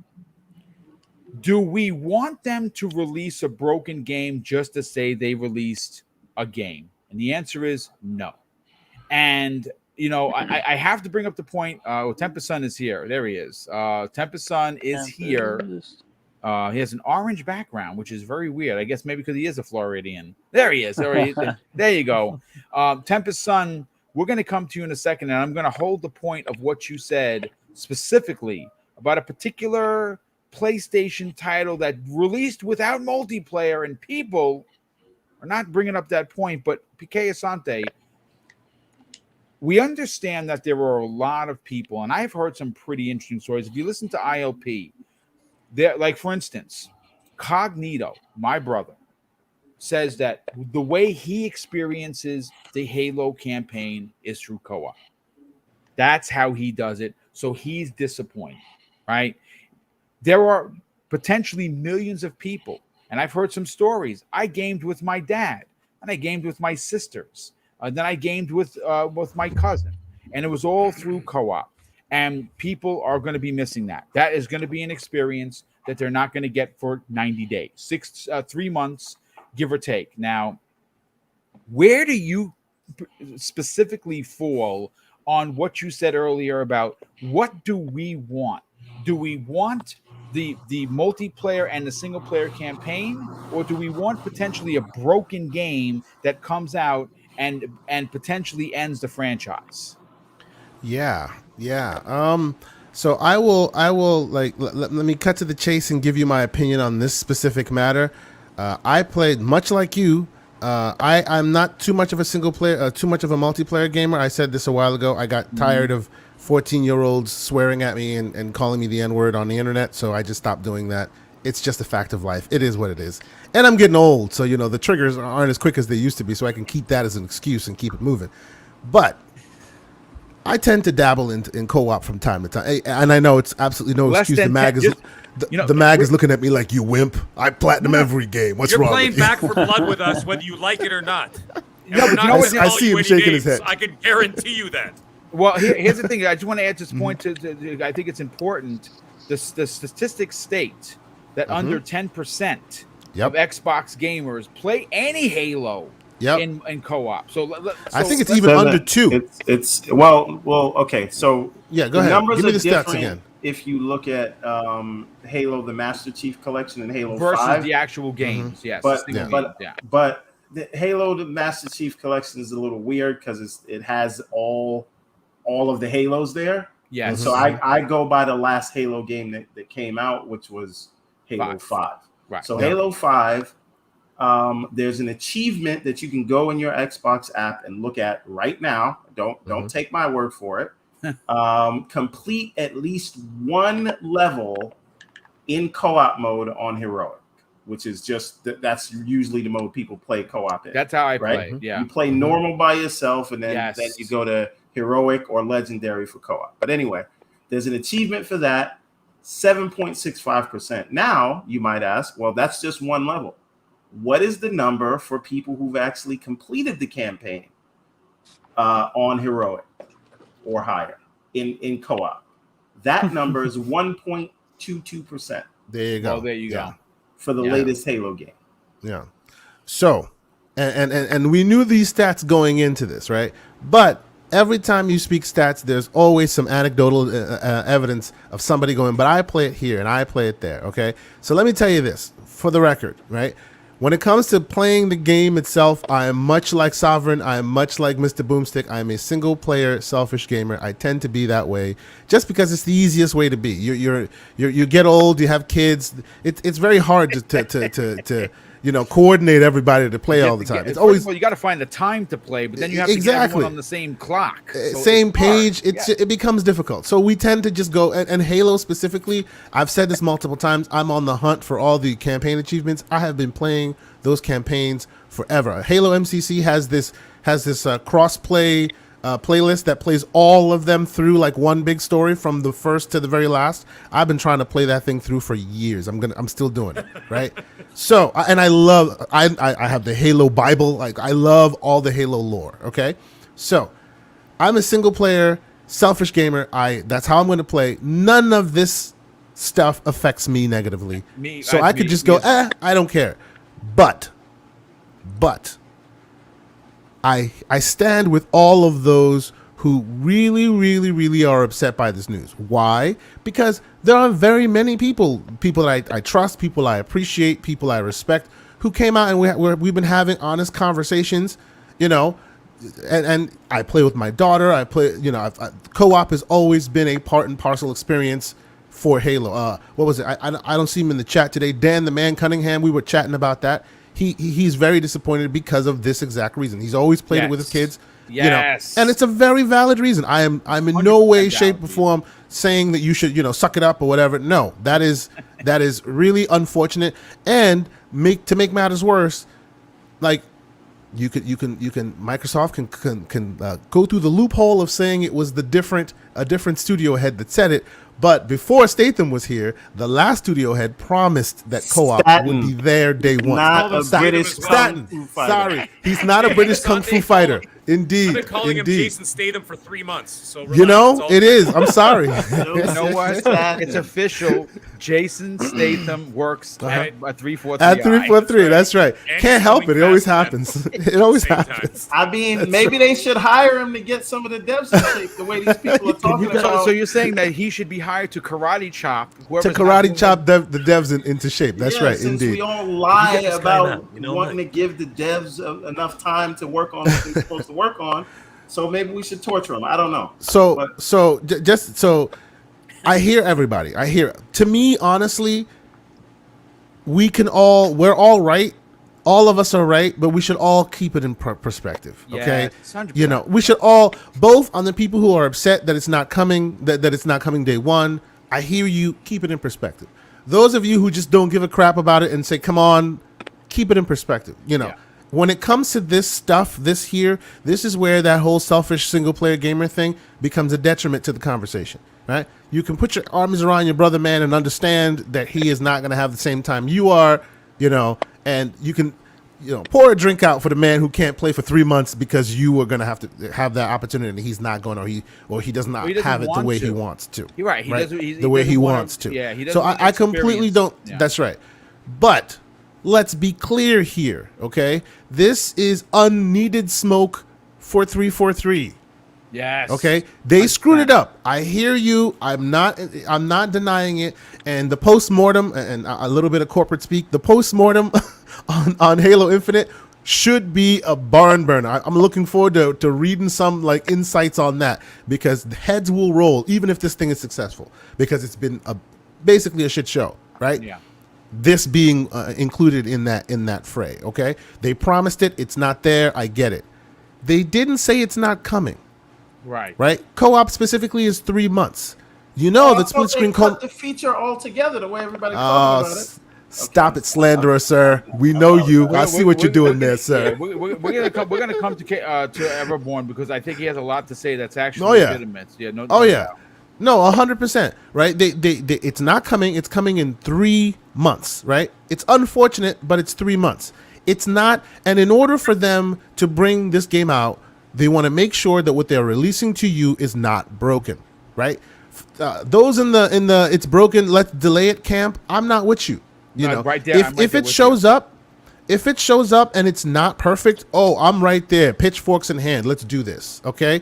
But they are saying to us that they're trying to release this thing perfect, and because of that, well, not perfect. They're trying to be as perfect as they can be, and because of that, the features that aren't ready yet need some time to cook. Right. We have to be those guys that go, look, take your time, as much time as you need. Right. That's the only right answer here. We can be both disappointed and say, take the time you need, because God forbid they release that thing and it's a crap. It's broken to all hell. It will be the talk of forever. Oh, the console's dead. We're talking about Ghost of Tsushima, one of the greatest games that came out last year, right? Did y'all know that it came with a multiplayer and it was planned from day one? Yeah, you did. Well, you didn't, because they didn't tell you that, right? It showed up as a happy surprise when it just showed up. And everyone cheered. It started with it, but they knew it wasn't done yet. So you got the single player and then you got the multiplayer later. What is it? GTA 5, the most selling of all sellings of games. No that multiplayer. Thing. They sell that thing prints money, right? No. The multiplayer came when? 6 months after the single player did, and it was stupid broken. It was stupid broken. Cotton, you're absolutely right. It didn't release in a proper working state until almost 12 months. So again, I hear you. I hear everyone that's got a bone to pick. It's all good. But I would say we should all get to about 4. That's where we should stay. No more than 4. I hear you. You're upset. It's unfortunate. But they're going to give it to you. And when they do, presumably it will be better than if they had released the broken Ascent kind of mess in the beginning, which I know we'll keep dumping on the Ascent. It's fixed now. It's a beautiful game. I just beat it. Still it's my awesome. Game of the year. It's awesome. As a matter of fact, I'll say something not too good of subject. 5 out of my top 10 are going to be indies this year. Indies, yeah, and rightly so. Hands down. Yeah, I agree. Thank goodness you're here. I almost ruined your point. We were talking again, like many people on this panel. We talk privately. We have each other's phone numbers. We talk like brothers. Tempest, you said something really interesting that you got to bring this point home. You talked about The Last of Us 2. Game of the year, game of the generation, game of whatever you want to call it, right? Mm-hmm. They did not release factions with that. They straight up came out and said, listen, we just can't do it after 4 delays of that game, right? But what's interesting is that the game released last year, and we say we because I own the game, still don't have factions, right? Mm-hmm. So I want to keep this 100 with people that are trying to overly dump on 343. Now I'm not giving them a pass. This is wrong tenfold when you've had this $500 million and all of these devs working on this game. This should not happen. But with that aside, they're still releasing a playable, workable multiplayer and a full functioning campaign single player. So you're getting both of the best of both worlds for Halo Infinite. You're just not getting Forge, and you're not getting co-op. From again, is it sad? Is disappointing? 100%. But these same people that are bringing the hate energy for 343i and Xbox is dead, and Xbox has failed. Where is factions for Last of Us 2? I'm gonna tell you where it is. They're working on that. And they're going to politely add that to the Last of Us 1 remake and charge you $76.43 in New York. Exactly what Mag has been saying, exactly what Kay Asante has been saying, and exactly what everyone has been saying. And you know what's funny? You know what's interesting? Those same doubters that have basically condemned Halo Infinite's Halo Infinite as a game are going to be running to the store to pay for factions when that was supposed to come with The Last of Us 2 for the price of free. Boom. So please take yes, sir. Boom. They're gonna be running in the store to pay for Halo as well. No, everybody that is complaining right now, and I sympathize with you, but you can wait until February or March, but you won't. Yep. Right? I'm not waiting. Let's just call it what it is and stop pretending. Yeah, I agree. Okay. I agree. But you continue, Boom. I have my whole soliloquy plan. I just wanted to point that out. We are coming to you next. Tempest Sun, by all means, right? Take it away. Yeah, this was the first thing I thought of when I started seeing just people berate 343. I mean, instantly when I saw the headlines, I was like, that's a bad look. It's supposed to be there. Like I'm with everybody here. It's a little bit of an L for 343, no matter which way you look at it. It should be there. It's been in all the others. Now, Forge launched late with Halo 5.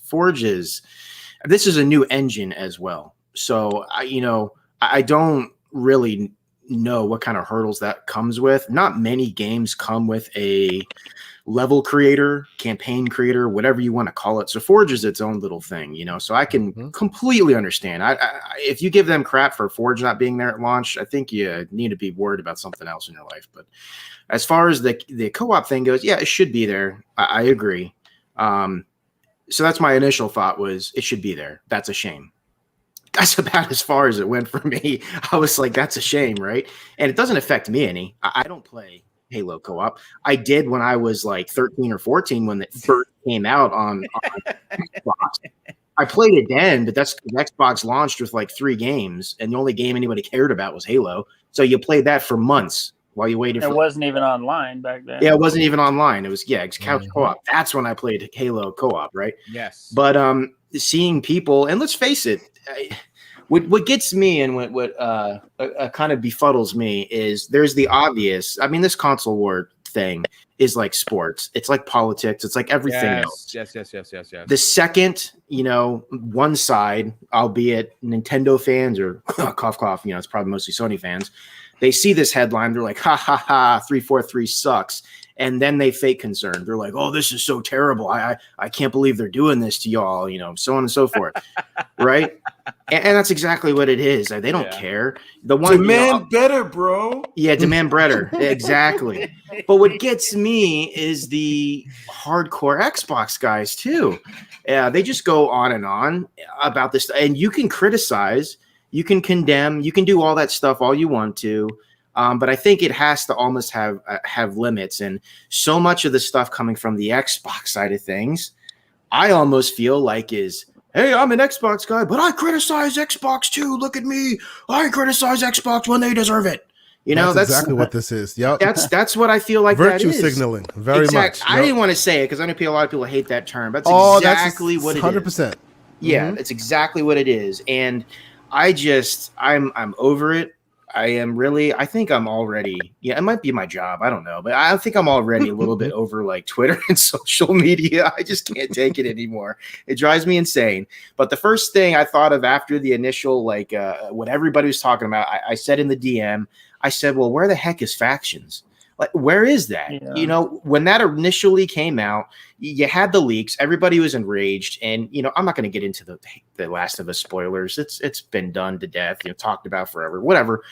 The story is one thing.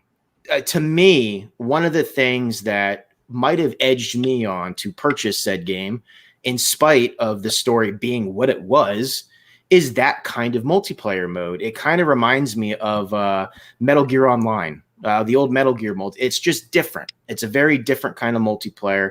It was cool in the original, and that might be something that might move the meter for me to try to purchase that game. And it wasn't there. And the backlash, still not there. The backlash was almost non-existent. It was there, but it was almost non-existent. And people are like, just make the story the best it can be. Just do your best. Just make a killer third-person action adventure game. And you know what? We'll call it square. We'll get that multiplayer later. That was the mentality for The Last of Us 2 not launching with an entire mode, okay? We don't know hardly anything about this Halo campaign. Is it technical reasons? Is it a balance thing? I mean, you're going to have more gear, more abilities, more ways to kill these bad guys. Let's say a legendary, they're having a hard time having 2, 3, 4 Spartans with grappling hooks, tossing stuff at legendary AI. I mean, you don't know what it could be. It might be too easy to break the AI, to break the missions. It's a very different Halo campaign. We know that much for sure. So I'm not trying to make excuses for him, but we don't know the specifics. And to just say delay it, like Kiyosante, he read off the statistics there. I mean, I hate to bring up the statistics and be like, whoa, only 7% of did this, but it's only 7%. If the campaign is ready and the multiplayer, everybody, I didn't get to play it. I'm not that lucky, but a lot of people played a 2-month-old build of a test flight, not even like a proper beta or anything. And people are having withdrawals because the beta or the flight was that good. People loved it so much. So that's practically ready, as it is. And everybody can't wait to jump in. So all because co-op for campaign isn't ready, why ask them to delay it further? That just, it doesn't sit right with me. Listen, I'm selfish. Doesn't it seem like some people want to say delay it, and then it gets delayed so they can go, see, you guys got exactly. delayed again. That's exactly it seems that way, doesn't it? It does kind of seem that way. As Cog would say, are you implying? But no, I don't want to go on and on, but that was my honest thought. I just I think I don't know. The biggest mystery to me is why even hardcore quote unquote Xbox dudes, like I said, Xbox changes things. They change policies. They jump through hoops to make their fans happy. Why? Because we're the only fan base that actually asks them, what the hell are you doing wrong? And fix it, please. We're the only one. You don't see Nintendo fans asking Nintendo to not be greedy bastards, and you don't see like Sony fans asking them to do better with things with the console and stuff. Let me push back on you just a little bit, Tempest. Yeah. You do see that. The problem is Nintendo and Sony don't fucking listen. They don't care. And, that's true. And for everyone that does it, you have 10 more that's like, no, this is fine. Hold on. I'm going to throw my hat in there for a second.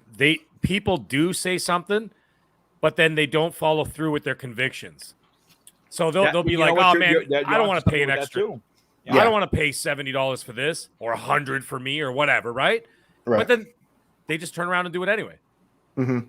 I agree with both points you just made. I will say that the Microsoft fan base is more inclined to keep pushing the matter. You do see people complain to Sony, to Nintendo. It's just, it's such like a slight slap of a hand. It's like, you know, like if my kids do something wrong and I don't want to spank them, you know, I'll wink at them. I'll like smack their little wrist a little bit. I'm like, don't do that again. But, you know, daddy's taking it easy on you. You're not getting the full punishment, you know? That's what I feel like they do to Sony and Nintendo. You are absolutely right there, right? So what you will see happen is people will say, man, I wish Sony didn't do X, Y, or Z, right? Yeah. And then they'll go and play the game and talk about all the positive sides of it. But then you have some Xbox news and it's a 5-alarm fire. People start ripping the hair out of their head. You know what I'm saying? Yeah. Clutching pearls, holding on tight to purses and things like that. It's an all is lost moment. Every piece of news. Can you really say hair live on the air when we have two bald men here? I'm just saying. It's You know true. what I call that? That's called concern trolling. Yeah. That's what I keep saying it. We always get. I'm saying at large as a community, right? We always get very level-headed when it comes on to these Sony things, right? Where it's like, well, you know, the SSD is a little more complicated, but guys, let's take it easy. It's just a screwdriver. Yeah. Right? Yeah. And then when it's some Xbox related news, oh my God. People are jumping off buildings like the sky is falling. Why do you think PlayStation centric shows only talk about Xbox? That's true. They talk about PlayStation for 4 minutes, and then it's an hour and 56 minutes about what Xbox is doing wrung. Yeah, that is true. Why don't you focus on what you're focusing on, right? Yeah, but to sum up my overall point, I'll hand it off to Everborn. Is just I think, and that we're not going to get this. I know we're not, but I think we just need to take it easy because there's so much that we don't know. You know what I mean? And just be a little bit more level-headed, you know, when we look at these things. You know, at the end of the day, I do not think 343 developers woke up and were like, oh man, you know what? I just want to screw my fan base over. What can we take away from them? Right? That's not what they did. They didn't wake up with like devious intentions. They're trying to make the best possible game they can for us. So if this is what they feel will give us the best product while they continue to make stuff for it, so be it. You know, that's my point. So that's 100%. And before we get Everborn Saga, let me catch up with some of the super chats. Been a lot of them. Michael Kullick drops an outstanding, very generous $20 super chat and says, "Delay Halo. We can't keep giving developers the okay to launch titles half-baked. No other industry allows for this bare minimum delivery of product. When I buy a car, I expect all of the components to be there months later." Yeah, I mean, Michael, I hear what you're saying, but to delay a game as big as Halo, as big as that game means to Xbox Game Pass, Xbox, the consoles, the people, to delay a game for Forge and for co-op. Look, here's the thing. We had The Last of Us 2 delayed 4 times, right? Now, depending on who you ask Boom, that was a shit show of a campaign. And by the end of it, I wanted to break my controller over my head. Why? Because they villainized the main character and the best new character they punked out at the last minute. It was awful. It was just awful, right? Boom. Yes. Boom. I just want to add something to Michael's point. Yeah. I disagree on the delay it point. I also disagree on the analogy. This is not a car. This is the software business, right? Like, let's call these things what they are. But if we do want to go with that analogy, and I'm going to include you in this, Mag, when you have Here a comes the Tesla Tesla like talk. me, Here we go. my car gets new features all the time that it didn't ship with. That's right. Yes. I can go and add heated seats through a software upgrade. Yes. Or self-driving. Since we wanted to use that, but you know what that car is? A lot of it's based on software. This is software. Software ships in a certain state, and features can get added to it because that is the medium that we're working with. So, but anyway, go ahead. I apologize. No. I mean, look. This is Halo Combat Evolved. On the Xbox, you got us. You know what I'm saying? This. I think that considering the world that we're currently in, right? Only missing co-op and Forge, and I say only because it's important for other people, and I'm not detracting from that. I'm saying that we are still getting, from what we understand, an incredible single-player campaign, which is going to be a soft reboot for Halo in an open world, and we're still getting the monster multiplayer it's known for. I don't see how the sky is falling. I mean, listen, I will criticize 343 for having a game in development as long as Bungie, ex-Halo guys, put out 3 games, right? 7 to 6 years. And you know what? I understand they're different. We're talking different animals, but it's still game to game.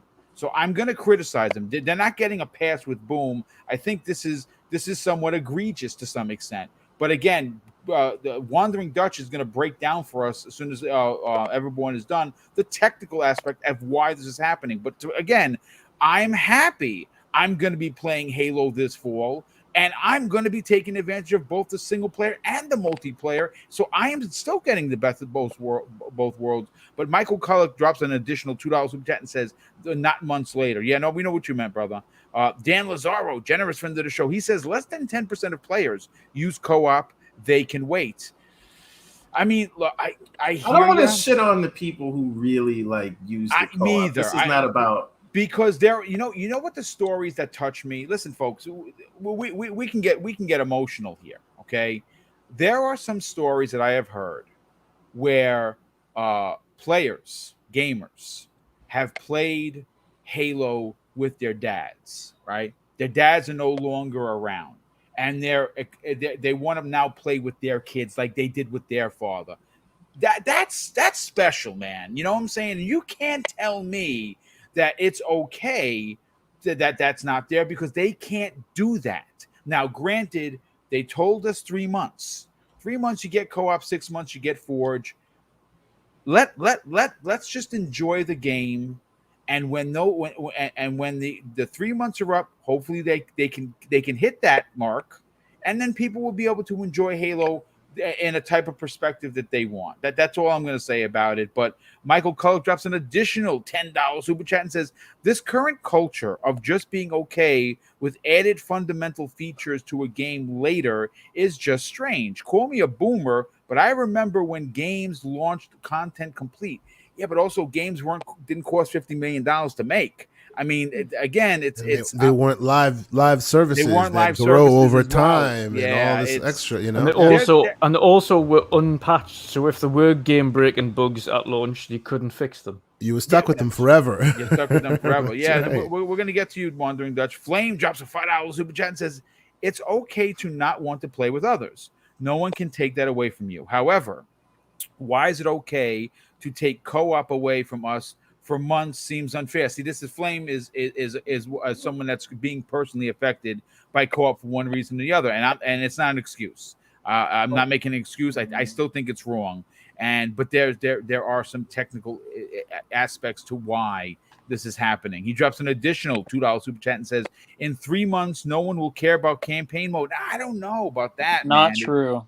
I don't. In 3 months, because here's the thing. In 3 months, hold on a second, Boom. I apologize. No, in okay. 3 months, no one is going to care about this delay.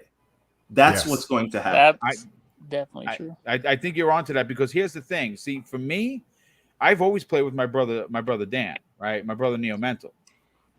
but we don't play initially. We enjoy the story campaign, and then once we have beaten it, then we jump into it together, and that could be months later. Like, you know, I can't say that it takes me 3 months to beat Halo. It's probably going to take me about a week to run through that campaign because I'm not going to stop playing it. But I think it's still going to matter. Dan Lazaro drops a $2 super chat and says, "But the co-op players are trying to get it delayed." Yeah, but then they're not. And we've heard from a leak from a supposed 343 employee that the powers that be, meaning Microsoft, are not going to allow Phil for Spencer says it's getting out.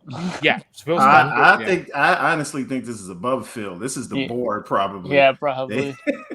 Well, they had to eat millions of dollars on all of the campaigns that they were doing with Taco Bell and Doritos and Mountain Dew. They probably have a whole new line coming. Yeah, and they have a whole new clothes line, which is all Master Chief 20. So yeah, this game is coming out, and like I said, all we can hope for is an incredible single player campaign, an incredible multiplayer with tons of modes, and they will continue to add to this. Michael Kullick, wow, dude, Mike, thanks so much for the generosity, brother. It says he just an additional $5 super chat and says it makes you wonder how the game was last year. Oh, I know how the game was last year, and it wasn't good. Again, from the supposed leaker, you want that? I'll throw the Reddit posting in the show notes. You guys can read it after. It's too much to get into. They did say that the Halo was potentially looking like what the hell did the game? What game did I compare it to? Just Cause. Just Cause, which is wow if that would have been the case. But that's not what Halo looks like now. Halo is what you expect Halo to be. Philly Eagle, generous friend of the show. Philly, how you been, brother? He drops a $5 and says, "No one is entitled to co-op. Be grateful that the feature will come to the game. Maybe it's just me, but learn to be grateful for what you have." I mean, listen, I'm not going to argue with you. And I'm happy the game's coming out, to be honest with you. And I'm happy playing the campaign single player. And eventually we'll experience co-op with my brother much later in the campaign. DJ Berto DOS, good friend of the show, he drops a $10, which says, "Welcome back, Boom. Hope you and Mrs. Boomstick had a great time off. Outstanding content as always. Panel is fire. Folks, smack the F out of that button." Yeah, we had a great time. We did some. First of all, Mrs. Boom, super addicted to Animal Crossing that I bought her own Switch, folks, and it's coming. She wants, as she calls them, she likes to hunt for prizes. That's her thing. And you know how much money Boom has in bells right now because of Mrs. Boom? 2 million bells. That's right. She has been racking up the hunting. She's basically a female predator. It's crazy. But okay, so let's Pixelbit G dropped a $2 super chat and says, "In Street Fighter, bugs and slowdowns were features." Yes, they certainly were. But Everborn, let's get your opinion on this. Where do you personally stand with the delay of co-op and Forge? Is it a game breaker for you personally? I am going to quote the great King David. We love King David on this panel podcast this weekend, where he said, it's Master Chief, not Master Chief and the Chiefettes." The Chiefettes. He did say that live on the air. Now, here's the thing, Mike. We appreciate you. We love the conversation. We're just having fun, right? Flame. Here's the thing. I empathize with you, and I understand with you, and I completely understand standing on principle, right? But I am gonna take Tempest's advice here, where I'm not gonna go out and have some derogatory words towards this whole situation just for the sake of looking fair. This is not a problem to me. I'm gonna say that right now, right? If you play Halo with your friends, you can play in the free multiplayer mode if you like, right? If you don't want to play the campaign, you can wait until February or March, whenever that comes out. Now, my question to you, all the people in Camp Delay, why should your needs trump my needs, the 90%? Yeah, technically it's the needs of the few. Yeah. Right. So why should your needs to want to delay the game for me trump my need for wanting to play the game now?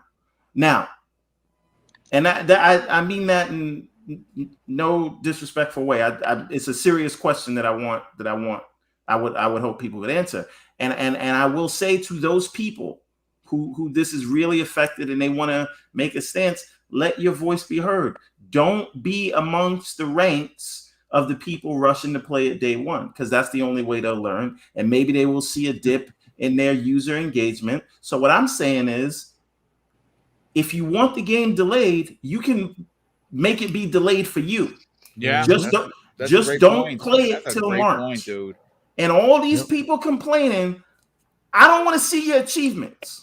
I'm looking for He's gonna be checking them too. Set your privacy settings. Playing that campaign. Yeah. Set your privacy settings accordingly. The slanderer will be checking.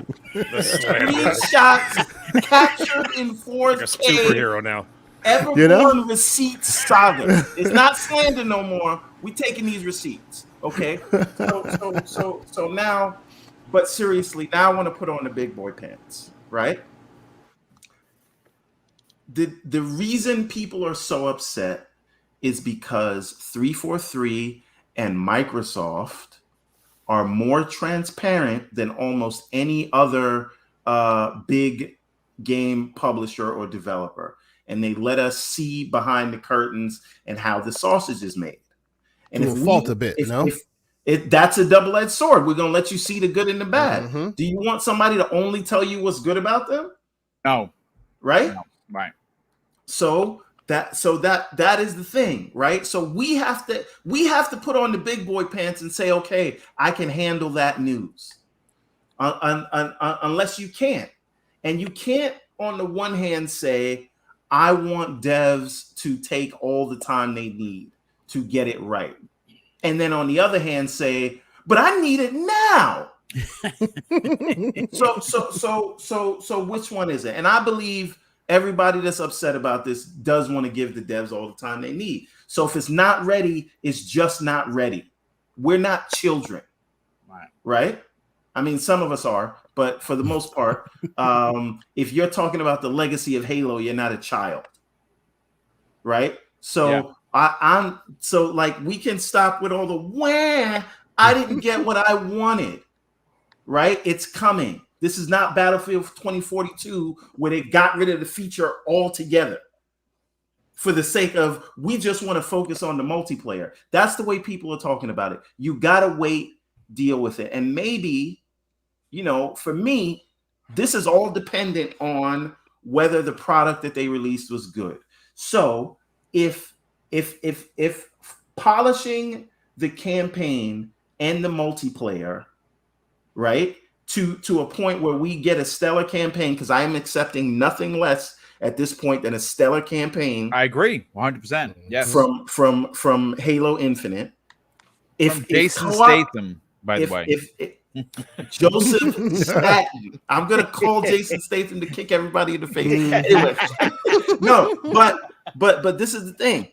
If Co-op and Forge had to be not sacrificed, because that's what people keep saying, delayed, so that we have a polished campaign that the features that they do release work on day one, then that's just what it is. It's not. Stop crying. It's not the end of the world. You'll get co-op in 3 months. It'll be good when you get it. It won't be broken when you get it. It better not be broken. Right? It better not be. Right? Yes. Yeah. So for me, if you say, well, we're going to push to get it out, but the co-op is going to work like the co-op worked in the Ascent, no shade to the Ascent. That's the next game on my playlist. But I don't think anybody would like that. So that they're being adults and saying this feature will be ready. Campaign will be ready. Multiplayer, where most of the people are going to spend their time, will be ready.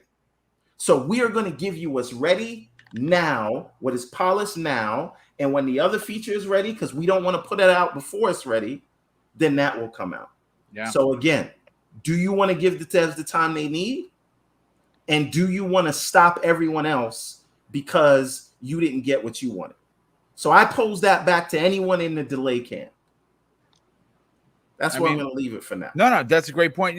Wandering Dutch, let's get your opinion on this. You're going to come at this from a technical aspect, which we love.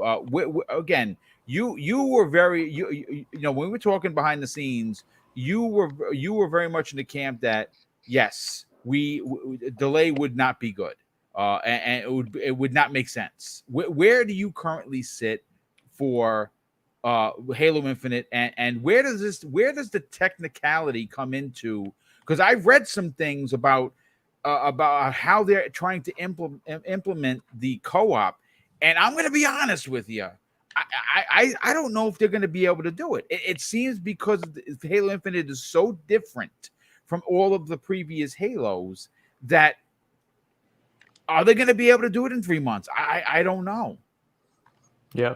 So a little bit of a backstory. First and foremost, I'm also one of those that have played Halo since its inception when it first came out on, obviously not the Mac version that was announced originally and then didn't come out for Mac, came out for PC and console. But originally on the Xbox, it was the reason I got into Xbox in the first place was playing Halo. Now, again, I played through that campaign when I was younger, played through the campaign co-op, in couch co-op when I was younger, and played through the following campaigns in couch co-op again when I was younger. As you get older, as you get into adult working life, online or couch co-op is now on impossible to achieve to get through a full Halo campaign. And when I'm talking about a full Halo campaign, you don't play through the full Halo campaign in co-op on standard or easy difficulty. You never do. No. That's not the purpose of it. You always go after heroic and legendary. Yeah. And if you're tackling a Halo campaign in heroic or legendary, that is not a quick process. You will die a lot. Thousands. You will consistently die. Thousands of times. It's not a quick process. So logistically, for a working adult, it is not possible. I understand, again, those people who want to play it with their kids, etc. That's a little bit more workable. But that is the minority. That isn't the majority. Yeah. Now, when we're talking about the technicalities, anybody who's ever played a Halo co-op, but either couch or online, you will notice that you were always restricted by what they class as the slingshot mechanic. Essentially, the slingshot mechanic was you are tied to that particular player. You were always within a certain kind of scale or distance away from each other within the game. If you got too far away from the lead player or the host of the game, you'd be automatically slingshot to their location. No matter what you're doing, you could be in a firefight a couple of 100 yards away. If they go to a checkpoint and it starts something else, you're slingshot to that location and brought up to scratch. That is in itself was the infancy of the couch co-op. You are always tied to the host. So no matter what you do, you are there and you are playing with them. That worked very well for what is classed as the initial semi-open world Halo that they first introduced. And then following Halos, because it was a relatively linear / semi-open world game where it was, even though it was a little bit open, it was still linear in the fact that there was only set destinations you could go. Yeah. Like the checkpoint was only in one place. It was only ever going to one location. You could go around the tree. You could go around this little bunker. You could go different levels of a certain area that you were in, but you were always still technically in the same place or going to the same location. As we progress into what they have now, this is the first time in Halo's history that they're going to be trying to achieve couch co-op and online co-op in a open world Halo where you're not tied to one particular objective.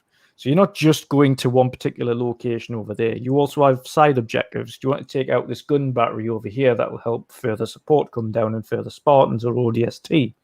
Are you going to go over here and take out this group of jackals that might be kind of pinning down this infantry group? Are you going to go over here to do X, Y, and Z? Now, if you've got 4 players on an online co-op, a slingshot mechanic isn't going to work. Right. The reason it's not going to work primarily is because if you get within a certain distance, and again, they'd have to then figure out what parameters they'd have to choose. So how long is that certain distance before they then have to slingshot back to the host? Or are we not going to have a certain distance and people can just go off and do what they want and then find their way to this main location? In which case, then you may as well not be playing with each other at all. because you're just doing your own thing. So that's no longer co-op because you're not fighting the same objectives. The problem you've got there as well is, again, this slingshot mechanic can't work in that scenario in an ideal sense, is because you have to be tied to a host server. And in all of these games, a host of a single-player campaign is always the person that hosts that particular game. So whatever their main objective is, you will be tied to that particular main objective. They have also looked into the checkpoint mechanic. Okay, well, certain areas, once you've hit this particular area, then you all group back up again. Again, that takes away from the fun of it all because you can't do what you want to do. The vast scale of the issue as well, again, it doesn't just boil down to the mechanic in itself, but also boils down, and this is when people talk about cross-generation and how this is potentially really affecting the co-op in a big way. When you're trying to implement both couch co-op and online co-op, well, not so much couch co-op, but specifically online co-op for a campaign, you're now having to incorporate the OG bulky Xbox One, Xbox One S, One X, Series S, Series X, PC, and xCloud, all across the board to work at the same. Now you've got to think, not only are you doing just a co-op, but then you've got to think, right, well, the OG Xbox isn't going to load this game in as quickly as the Series X. So how am I going to load this checkpoint to this checkpoint for the same players at the same time?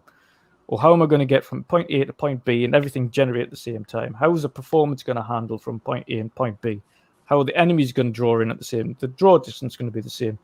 You've got all of this comes into this conglomerate mess that they've got to try and figure out to get co-op into a working order that it works for everybody. Now, the problem you've got there is that, yes, they promised it. But again, this boils down to the way they originally worded things, and that's the management of Halo in its early days and up until the point where Jason Statham took over. We're going to continue doing that, aren't we? That's it. It's going to run with that now. That's it. Jason Statham's just going with it. Up until the boy, I'm sure he wouldn't mind. Took over. The game itself was in a mess in terms of leadership. In terms of they originally started with an entirely different engine. They wanted to go down the Unreal Engine route and then decided to scrap that and go back to Slipspace. And then upon going back to Slipspace, then started doing the rebuild of the Slipspace engine. Again, when we're talking about the 500 million, the vast majority of the cost of that 500 million budget is for the engine, the game itself, yes, the advertising, the distribution. That is a 500 million budget for Halo as a whole in terms of the engine it uses, the distribution, the game development, the marketing, everything you think about Halo for whatever it is. That's a 500 million pound budget for Halo to use. You know, it's one more added point to that, right? Because we've seen this, and I just know this from following kind of the film industry. A lot of those movies that got delayed because of the T virus, like they had to, like, so Black Widow, they had to literally double their marketing budget because the film was pushed back a year, and all the ad space and all the merchandising deals that you did, they went and had to do all of those things again. Right, and that is the same case that's going to happen with Halo. We saw it was Taco Bell, it was everywhere, and now they have to go Mountain Dew bottles way back in Christmas time, cereal, and now they have to go and spend all that money again and do a whole marketing campaign from a year. So and that's all included in that. Yeah, exactly. Essentially, the issue with the co-op is they are, and this happens to a lot of developers, but you are victim of your own ambition. And Halo Infinite is extremely ambitious for a Halo title. It is the most ambitious Halo title they've come up with because it is the first open world campaign where you can go off and do additional objectives. You've got this open world to explore. You don't have to stick to the mainline story all the way through. You can actually go off and do other things for the first time in the franchise history. Yes. right? That it is fundamentally different. It is also a live service game, which means further down the line, they're adding additional missions or adding potential campaign content as well as just multiplayer content, which is what they've stated previously. So fundamentally, online co-op, and the game itself is always going to change anyway. It's never going to release as a complete package because there is no such thing as a complete package for a live service game, especially at launch. What they are saying is we have the initial full campaign from start to finish completed. It is in working order. We are good to go on the campaign. We also have a full multiplayer suite that is good to go. All modes are pretty much polished. We're ready to go on that. The only thing we're not adding right now is the co-op, because we really need to dial down on how we're going to get this mechanic to work across multiple generations, multiple platforms and performances, as well as provide an experience that isn't going to bite the dust at launch. People also say, well, Halo Infinite and Halo Infinite free-to-play multiplayer is separate, so it shouldn't matter. But it really does matter, because the Halo Infinite free-to-play multiplayer is still using the same servers as the Halo Infinite co-op campaign online. Yep. So whatever affects the multiplayer will indefinitely affect the co-op campaign on an online co-op perspective. Not so much offline/couch co-op, but it does have its knock-on effects, because servers and everything being live service now, it has a knock-on effect on each other. Unfortunately, it just is what it is. That is the modern world that we live in. Halo, go on. Yeah, just one thing I want to add. Pixel, I know you're in the chat. All the software developers in the chat, you guys can back me up or correct me here. But when I hear a 3-month delay for something like this is not that the feature is entirely broken. 3 months to me sounds like a QA delay. Yep. Right? That's what I was about to say too. Yep. Right. It's already fixed. They're just testing it now. Right. That is what it is, because they want to make sure it is tested properly. So like I said, any of the software developers in the chat can there's no way they would build it from whole cloth in 3 months. That's ridiculous. That'd be another year delay. Yep. Exactly. So it's not a huge thing, but they want to release a polished product because they care about it. Probably internally during their testing, it screwed up one too many times for their liking, and they don't want to bring it out and have people complain about it. So that's why, hence the delay. And a lot of people, like for me, a lot of people give 343 smoke. I think there may have been some like management issues, but to me, they're one of the more talented studios out there. This is an insane task that they're taking on. And I believe this is all gonna pay dividends in the long run. We shall see. You think that even after this all pays its dividends, they won't come out, that there won't be a postmortem on 343? I think there will. I'm sure they will, but I think that has happened already. Yeah. Right. I think there are people that argue that Joseph Staten Joseph Jason Statham. that he has come in and kicked Bonnie Ross. No. But that Bonnie Ross is there as studio head in name alone. Name only.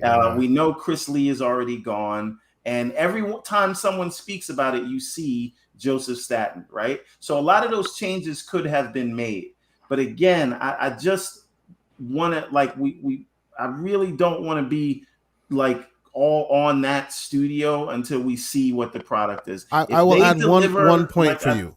Yeah. 1 point. And nobody talks about this, and I've been wanting to bring this up, but everybody keeps talking about Halo. It's true that Bungie has 343 has had Halo longer than Bungie has at this point. True. But remember one key important fact that makes all the difference in the world. Bungie created Halo from whole cloth. There is no pressure to outdo themselves. There's no pressure to establish a narrative because they created that narrative. It's like going home to them. Whereas you're asking the other guy to repeat this thing that's not theirs. And the pressure is huge because the millions of fans in the world need to feel it exactly the way it felt like a billion times when the other people made it. They are in this impossible thing to make it feel like the other guys. Not like them, the other guys. No, you're right. Cut them some slack, man. That's a great I was going to say my final point as well, Boom. There before we go, I'd be far more concerned if they were willing to just ship a product that wasn't ready than I am with the fact 100%. That 343 and the studio heads and Phil Spencer have got the balls to say, nope, that feature is not ready. We are not willing to let that leave in the state that it is. You have a fully polished campaign. We've played it. We've tried it. Jason Statham's played it 4 times already. Start to finish. The campaign's ready. They know it is. The multiplayer's ready. They know it is. Phil Spencer's happy that he's got a product that has a fully working multiplayer and a fully working campaign ready to go at launch. He is not, however, happy to launch an unworking or not tested co-op and a not tested Forge, because both of those are ambitious in themselves in different aspects. Forge on itself is the fact that it's conglomerating every bit of Halo as well as new Halo characters, etc., within its abilities to create. So that in itself has its own ambitions. Okay, you bring in every item from every Halo game in history to be able to create whatever you want in Forge from any Halo. That in itself is a large and ambitious project to get that particular system working. And then on the co-op side, you've got to manage the fact that you're now working with the largest open world Halo universe you've ever created with a different kind of game mechanics that you've got to try and figure out across cross-generation, cross-platform, and networks. This game's not just launching on Xbox Live, it's also launching on Steam, so you've got the networking issues between the two that they've got to figure out. So it is, like I say, I'd be more concerned the free-to-play aspects of it that go on top of that as well. I'd be more concerned if they didn't have the balls. If they didn't have the balls to delay it, that's when I'd be concerned. If they were just willing to let something like that go out, the fact that they're stepping up and saying, "Listen, you know what it is. The campaign's good to go. We're launching with the campaign and multiplayer. These are the 2 features we're polishing up. We're going to get them ready within 3 months for co-op and 6 months for Forge. But we need to make sure they're ready first." If they didn't come out and say that and they were just willing to let garbage hit the shelf, that's when they've got serious problems. That's where we'd have a problem. Yeah, I absolutely agree. That's a fantastic point. Real quick, I want to catch up with some of the super chats. We got a new channel member, Stone King X. Thanks for joining. Here comes the boom. I get scolded a lot for not pushing this out there. Listen, if you want to support Double Barrel Gaming and you don't want to have and you don't want to do it through super chat, consider joining the channel membership. There's only 2 tiers. It's a $5 and $10 tier. It allows for Mrs. Boom and I to do these big giveaways, like we're doing with, of course, Song of Iron. Because I want to support the developer. He's become more of a friend than just someone I just interviewed. We're giving away 10 copies. Mrs. Boom and I are buying them. We're giving away 10 copies on the 31st when his game officially launches. I want to say something as well there, Boom. Yes. I did speak to Joe, and you are fully within your abilities to say that you have been gloriously playing this game this week. Yes. Okay. So now the cat's out of the bag. Yes, I've had the very incredible ability. I was given a huge trust to have this game, and yes, I have played through it twice. It is. I can't say much more but I am playing it, and I'm gonna and you know something, folks. Guess what? I'm gonna run through it again. I can't give you the particulars. But I am reviewing it, and that review will be up as soon as the embargo lifts on the 30th, which is, I believe it's 10 a.m. Pacific time and 1 p.m. Eastern Standard Time. So look for the channel for that. We also had Michael Culloch drop a very generous $20 super chat. Wow, Mike, thank you so much for the extreme generosity tonight. He says, Everborn, it's not about personal needs. It's at least not for me. It's more about releasing a title when it's ready and not settling for what developers make promises that they can't keep. It's about accountability. And could I answer? Please, Mike? By all means, go ahead. And Mike, like I say, I completely understand where you're coming from. The only thing I would say is, and if that's your principle, that's what I say. You got to show them what your wallet. You don't play it day one until the product is what you want it to be. but Halo is growing to what Halo Infinite is. They're turning it not just into a game as a service. They're turning it into a platform. That is their goal with this anyway. There will constantly be new features added to this thing, and it will grow over time. And again, the principles for me here are to give the devs the time they need, and to artificially hold back a major piece of this game, which or the whole game, right? But to hold back the multiplayer, which everyone is dying to play, and the campaign, which all of us, I'm sure, are rooting for to be great, that we all want to play. I think that is I think we need to start having more of those nuanced things. I have the same energy you have for the publishers and developers that remove features altogether. But I would rather people hold back a feature in order to test it properly and give me what is available. And to me, the game is complete if I can start that game and get to the ending. Yeah. Co-op is a feature, right? Yeah. It's a beloved feature, but it is a feature. It is not bigger than the sum of all the parts. Yep. Right.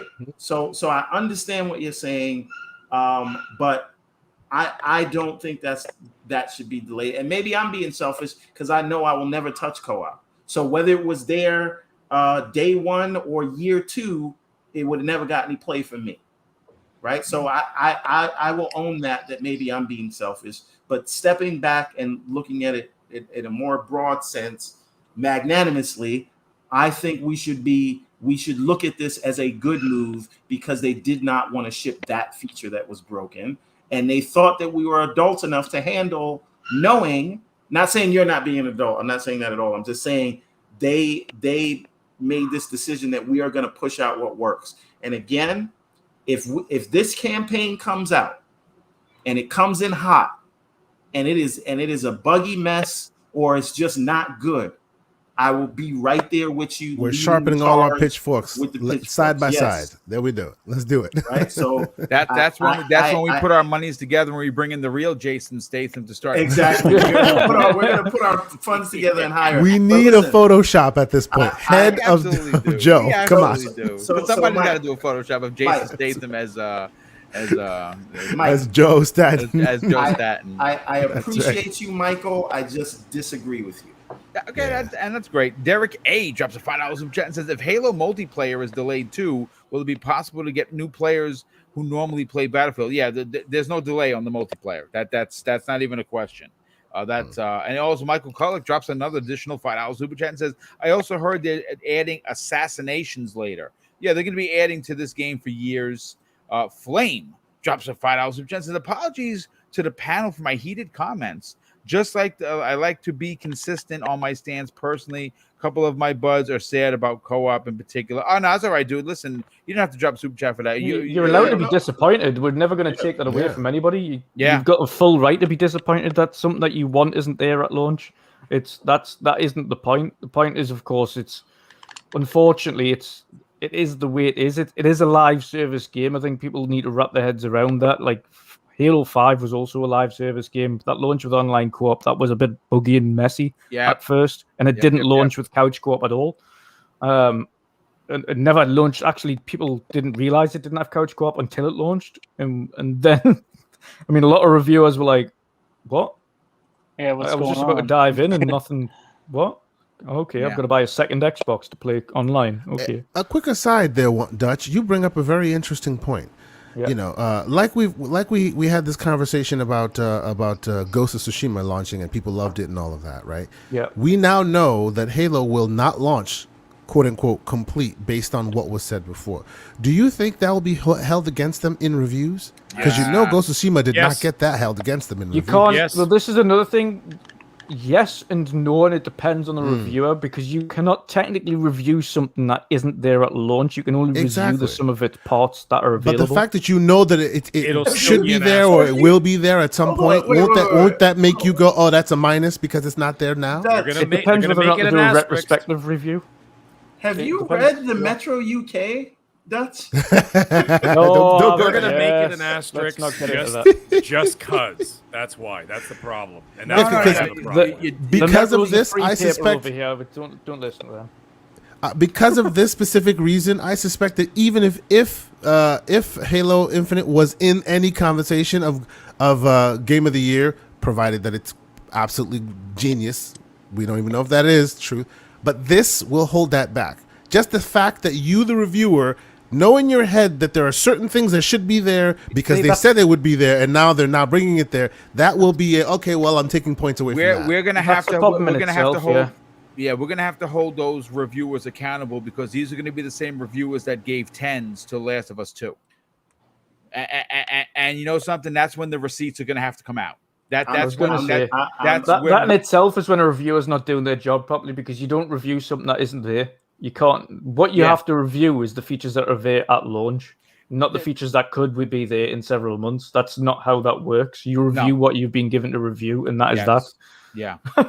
I mean, listen. Xbox is held to a different standard. It's a double standard, no doubt about it. Anyone that says otherwise, you're lying to yourself. The industry. I mean, actually, on that note, I was absolutely shocked to see Psychonaut 2's reviews today, because that was an overall sitting at positive. a 90, folks. Yeah, sitting at a 90 right now on Metacritic. Everyone is loving it, and we're going to be talking about that on the Xbox Factor podcast tomorrow at 12, as well as live coverage of Gamescom, the Xbox edition. But the middle-aged gamer guy, you've heard everyone's opinion. Where do you sit with this? I will keep it short and sweet, because for the last hour, everybody's pretty much said everything I was going to say. However, I will say one thing. The thing is, I look at a situation like, and I know I'm going to bring it up again because of Borderlands 3. What is Borderlands 3? It's open world, first-person shooter, no tethering, multi-platform, multi-generational, and it's still running and still working, and it works magnificent. However, I think that, and that, by the way, and I think that that's why Randy Pitchford came out and made that tweet in defending what's going on at 343, is because I think he knows the complications of doing this, which is what Dutch so eloquently put about a little while ago. He obviously knows how difficult that was to do and how difficult it is to maintain. Okay, because they're doing it just fine. However, that game came out a couple years ago, right? So they're working on something new. The thing with this, I think that it was the wise thing to do to come out and say this. Okay. However, what they should have done, I think that maybe they could have done it a little bit differently, as opposed to saying co-op is delayed 3 months. Now the thing is, I was going to play that with my son, okay? And that would be the first time that him and I would actually be playing a co-op campaign together. And I actually, funny enough, I tweeted about it that day when it came out.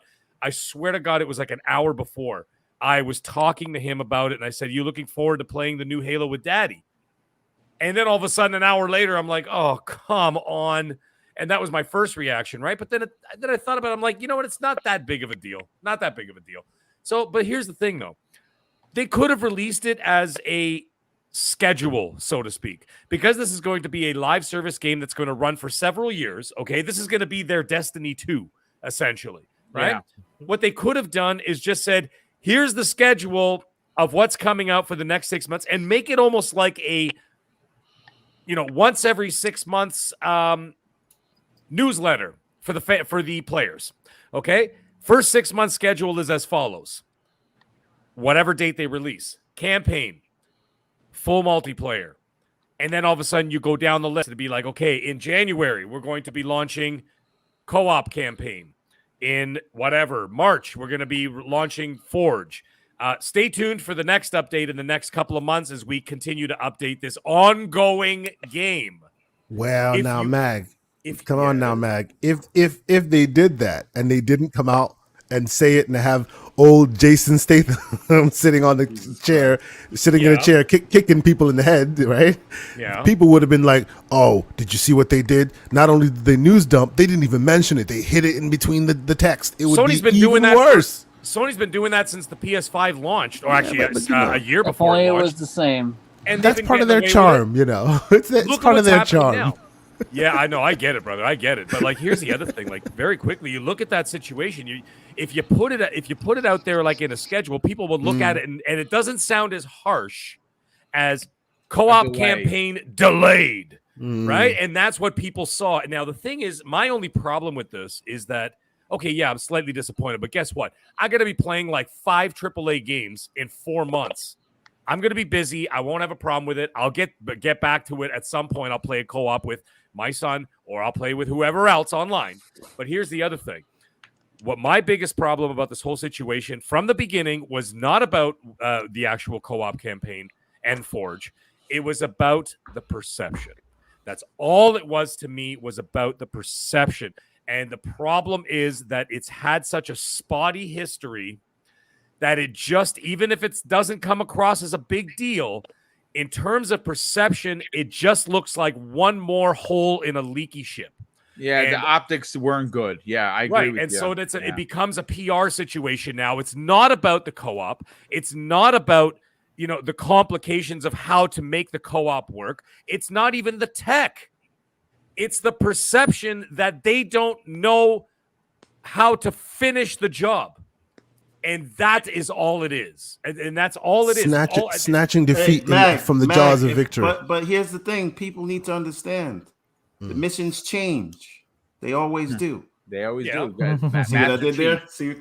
I like what you did. I got you there, brother. But like that's what it is at the end of the day. And when people are looking at it, all they see is what, everybody makes that first impression, right?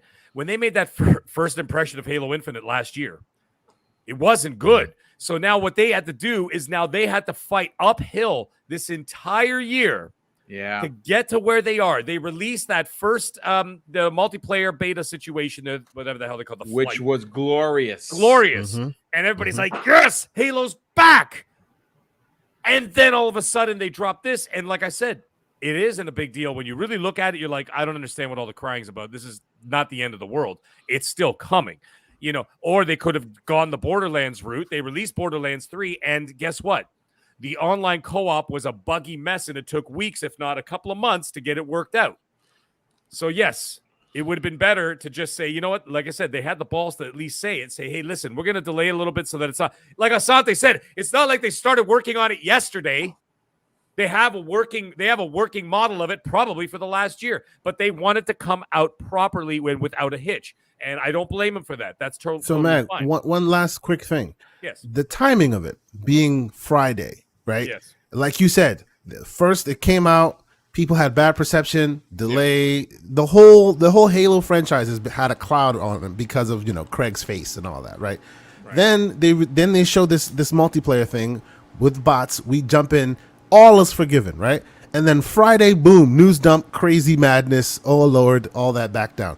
Don't you think that that's possibly because the Tuesday coming up with the next Gamescom thing, they're going to lift you back up again with some fantastic news? I suspect that's what's about to happen. Someone else mentioned that on another show. I can't remember which one. I can't give credit to it because I don't remember who said it. But however, someone did say that exact same thing. It says, you know what? Hit them with that news now. Let them get it out of their system. Stew it over the weekend, Yeah. And then let's pull them out of it because, what is it? It's all this industry is no different than like the entertainment industry and the movie, the Hollywood industry. What is it? It's just basically an emotional up and down roller coaster, right? There's downs, there's ups. There's downs, there's ups. There's all over the place. Black Widow came out, loved it. Thought it was a great movie. A lot of people didn't like it. They're like, oh, it's the end of the MCU. All of a sudden, Shang-Chi comes out or is about to come out and everybody's freaking out, right? And then all of a sudden now they're going to be launching the Spider-Man trailer. I've already seen it. But I know that, everybody else is going to be freaking out when it actually gets released, right? So there's all these different things. So like the video game industry is no different. So yes, drop the bad news first, get it out of the way. Then you punch everybody in the balls at Gamescom and you be like, that's what I'm talking about. And that's where Jason Statham comes out. And Jason Statham comes out and he goes, I told you it's something. Man. Hey, You know what I hey, mean? Mag, here's the thing, and I said this to Boom the other day. Winning cures everything. Yes, it Yes. does. Right? It does. So people could, we're all living like in the moment and not, I feel like a lot of us aren't looking at the bigger picture. If Keasante is correct and Tuesday they show you the campaign in glorious form, I bet all of this talk something like that is going to I be have a silent. feeling they're going It'll to. evaporate. I really do. Because they know what they're doing to the people. They know this news Gamescom is doing. is focusing on everything releasing for the rest of the 21 campaign. And if I'm not mistaken, Halo is a part of that. So I would not be surprised if we get maybe a 3 or 5 minute fully fledged single player campaign, and we're all going to be blown away, and everyone's going to be cheering in their seats, and everyone's going to be like, you know what? Co-op, no big deal. And again, not taking away from people who want to play in co-op. I hear you, but you know what, folks, we're closing on 2.5 hours. We still got to get the Cotton. Let's get the skinny on what you think about what has happened. Is co-op that big of a deal? Is it okay with them telling us, hey, listen, we want to launch a game that isn't a buggy mess, that isn't broken. You're getting a campaign that's single player, because everyone.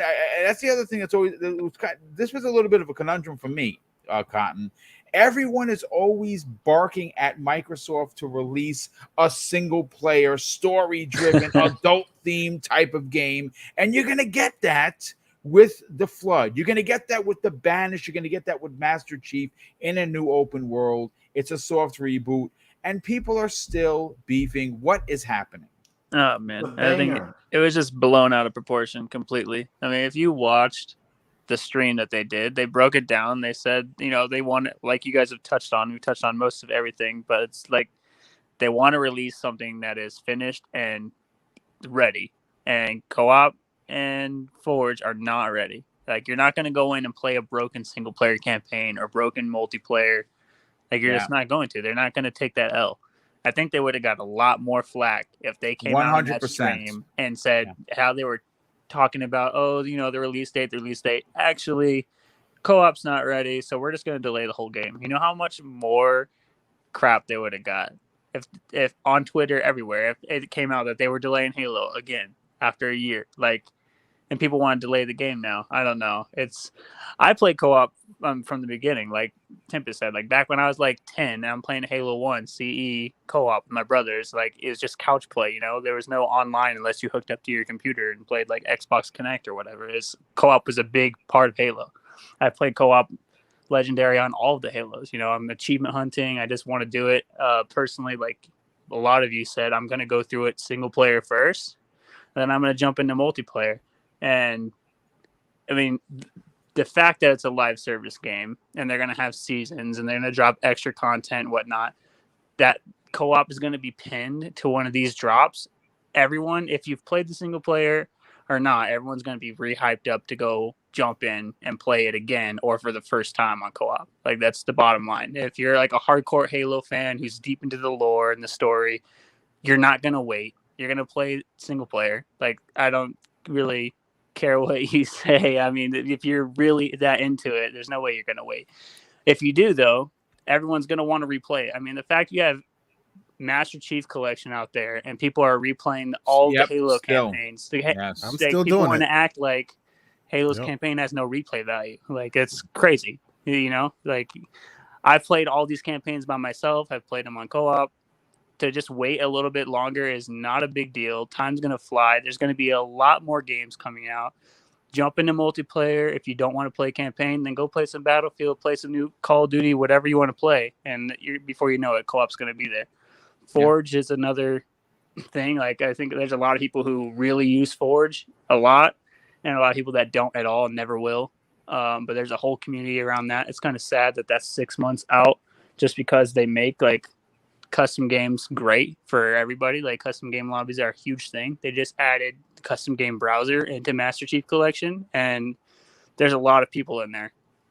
So that kind of sucks. I mean, it's kind of far out, but you don't want it to be broken, obviously. You got to. What I will add to that as well is I think they're more happy to wait on Forge on the perspective that they're quite confident that there's enough in the multiplayer to keep them occupied until Forge is ready to rock. Yeah, for sure.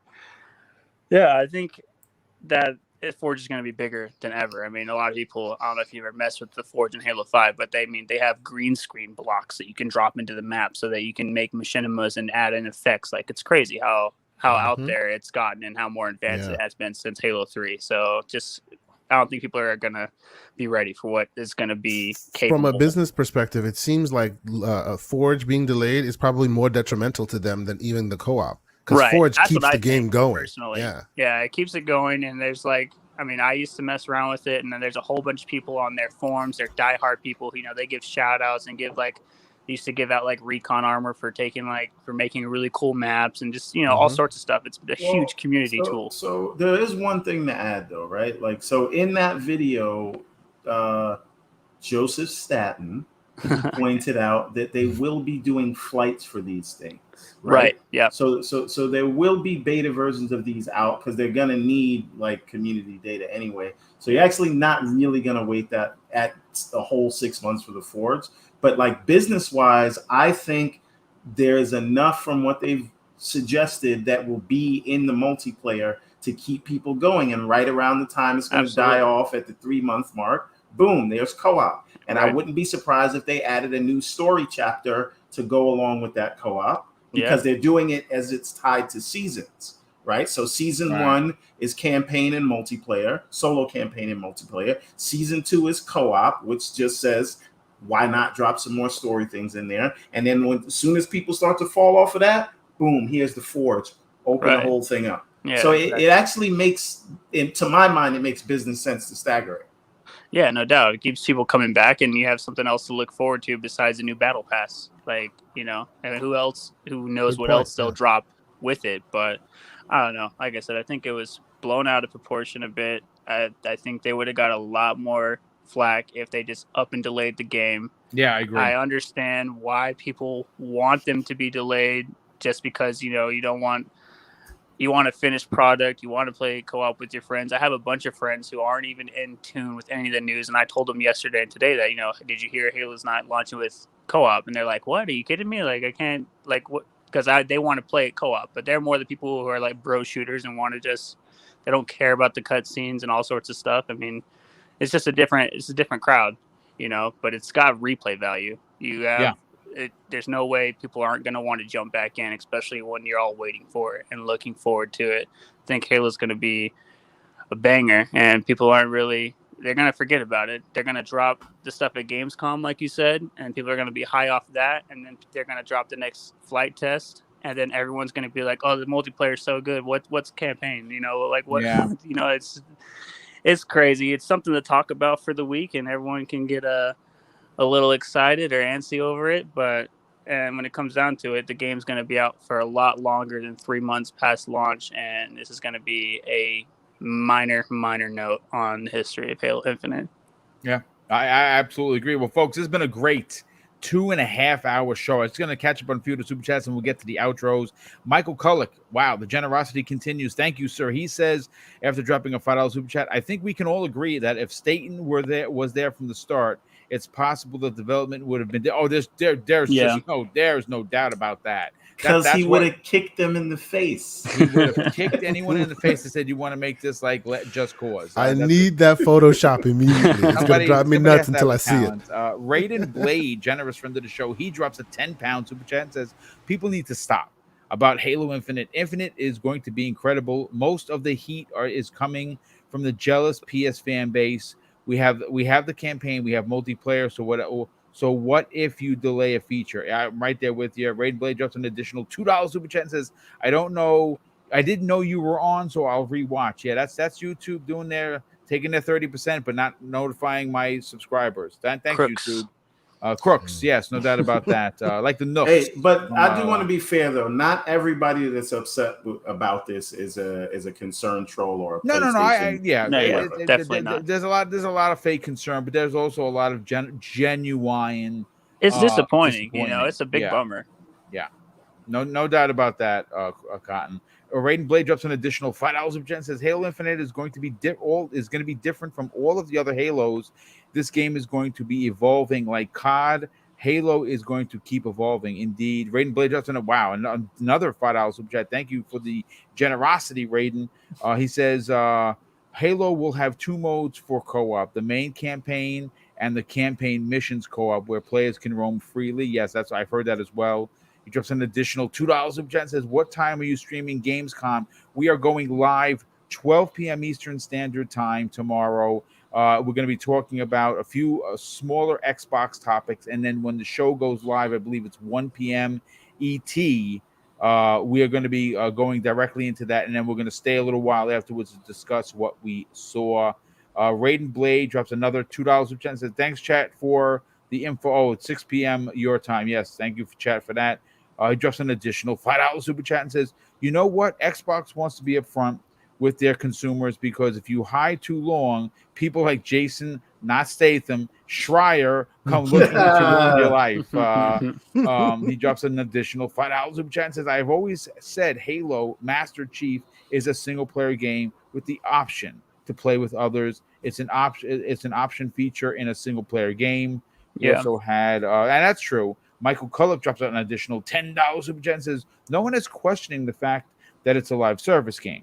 We anticipate evolving content, but not kicking the can for fundamental features that have fundamental. Yeah, I mean, a fundamental feature is something that the core of the game relies on. That is a fundamental feature.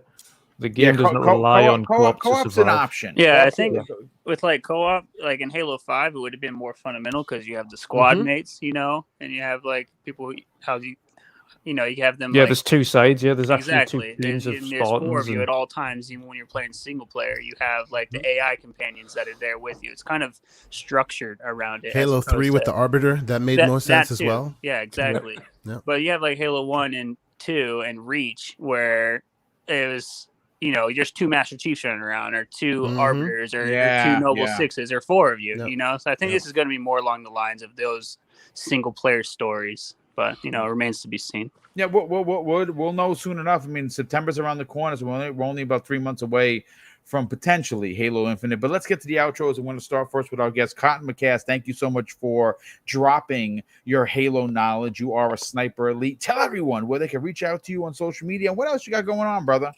Hey, man, appreciate it. It's always nice being in here, dropping my 2 cents in, and getting to listen live to everyone's opinions. I'm just kicking it. I've been real busy lately, but I'm back home. And if you want to reach out to me, I'm on Twitter at CottonMcCast, and I'm on Xbox Live under the gamer tag Terryfold. Hit me up to play. I've been playing a lot of Halo, actually, Halo 5 and Master Chief Collection. I just went through all of 12 minutes and got all the achievements for that. I'm super excited to play Psychonauts and just hanging out, trying to catch up on some games.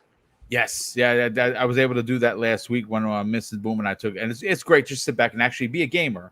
Middle-aged gamer guy. Let's get you on out of here, brother. We know you got to get up early. Tell everyone what you got going on and where could people reach out to you and potentially start an argument about your opinion regarding Halo. Well, guys, it was a great show as always. Yes, you can follow me on Twitter at the Middle Age Game Guy. That's with a GY at the end, of course, on the Xbox Series X and you guessed it, PlayStation 5. I do own one. You can follow me at all one word, all capitals, because I don't know how to be quiet. I am the Mag. And yes, you can come and gander at all my platinum trophies. That's the platinum master right there, man. Oh man, I just make the rest of us look bad. Yeah, well, indeed. When I got the PS5, I just changed over everything. I even changed the name. I started from scratch, and I think I've got like 11 platinums in a row now, something like that. Wow. So I'm just, like I said, it ain't much, but whatever. You and I have to hold our heads in shame. Well, you know what? My next thing was to quietly get all 7,000 achievement points for the Master Chief Collection without Santi knowing about it. Oh hell no! We're gonna fight on that one. I know, that's why I want to do it. But anyways, guys, you could find me every Monday, of course, right here, 7 p.m. Eastern Standard Time on Primetime Gaming. And then, of course, tomorrow night, you will find me on Gaming After Dark. That's at 10 p.m. Eastern with Noof Nukem, Titan Drago. And tomorrow night, I will be going toe-to-toe as Tony Baloney going against Axel 1324 Gaming. Scumbag thinks he can take me on. Well, we're going to find out tomorrow night. So anyways, guys, we have a great show tomorrow night. We have a great show next week. Thank you for everybody. Everybody have a good night. Thanks so much. And Wandering Dutch, let's get you on out of that. Super, super late where you are. So we got to get you to sleep or to play something else. Tell everyone about what you got going on, specifically with your update review on, of course, Song of Iron. That's a big that's big for you. That's big for Joe. Talk about that. And where can people subscribe to your channel and reach out to you on social media? Definitely. Awesome show again tonight. I'm glad that I didn't bot at all. At least I didn't notice botting at all throughout all of it, because I'm actually on a 4G connection here. So it's that's holding up well. It's much better than I thought. But you can find me on Twitter at Wondering Dutch and YouTube at Wondering Dutch. Again, the review for the guys in the UK and Europe will be at 6 p.m. British Standard Time, or 7 p.m. EU. That's 10 a.m. PST next week on the 30th. So that's a day before release date for Song of Iron. It's been absolutely awesome getting a chance to play that early and kind of diving into it and having and speaking to Joe kind of in the background as well about kind of future thoughts on where he's going with the franchise. Yeah. But it's been awesome. I'm not going to kind of dive into more details, but it's been good fun. Like Boom, I've played through the game twice now on both the Series S and the Series X. You'll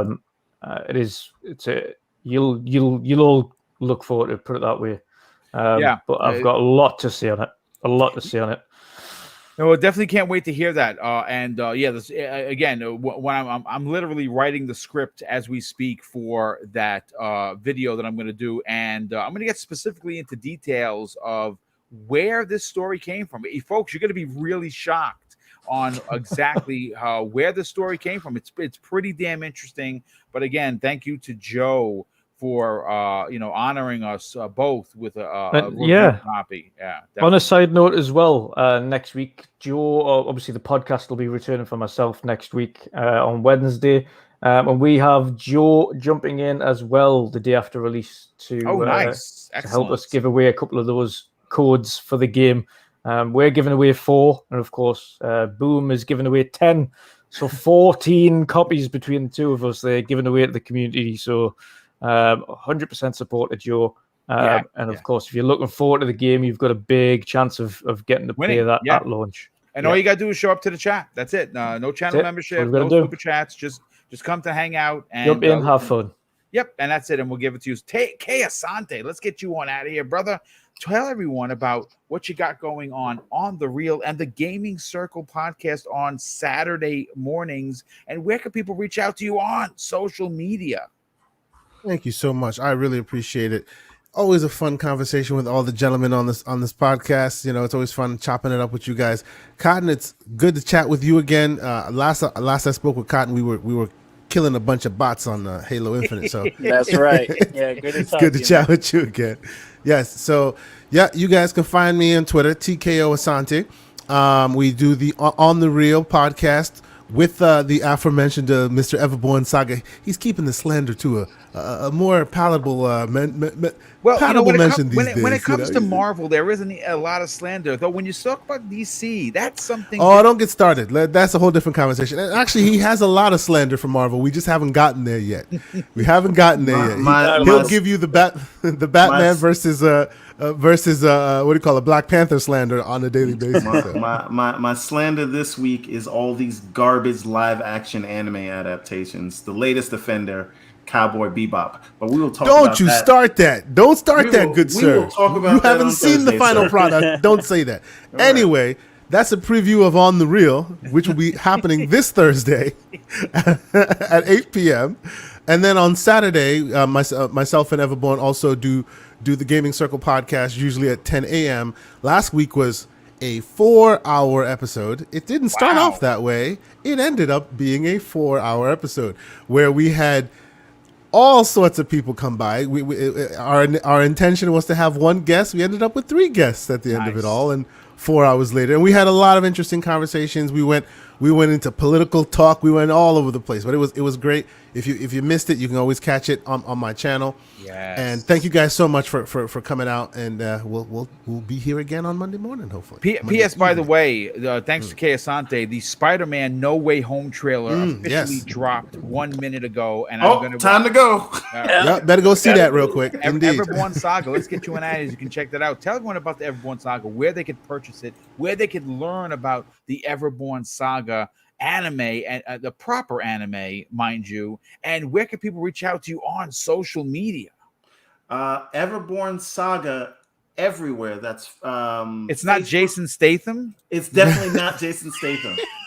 Although Jason Statham stars in one of my favorite movies of all time, Snatch. But Everborn Saga everywhere. That's PlayStation, Xbox, Steam, Facebook, Twitter, Instagram. Very active on Twitter. I follow everybody back who follows me. So if you want to have a conversation, just hit the follow button. Also, I need you to hit the like button here. But boom, if I could for 1 second, because I want to tell the people something.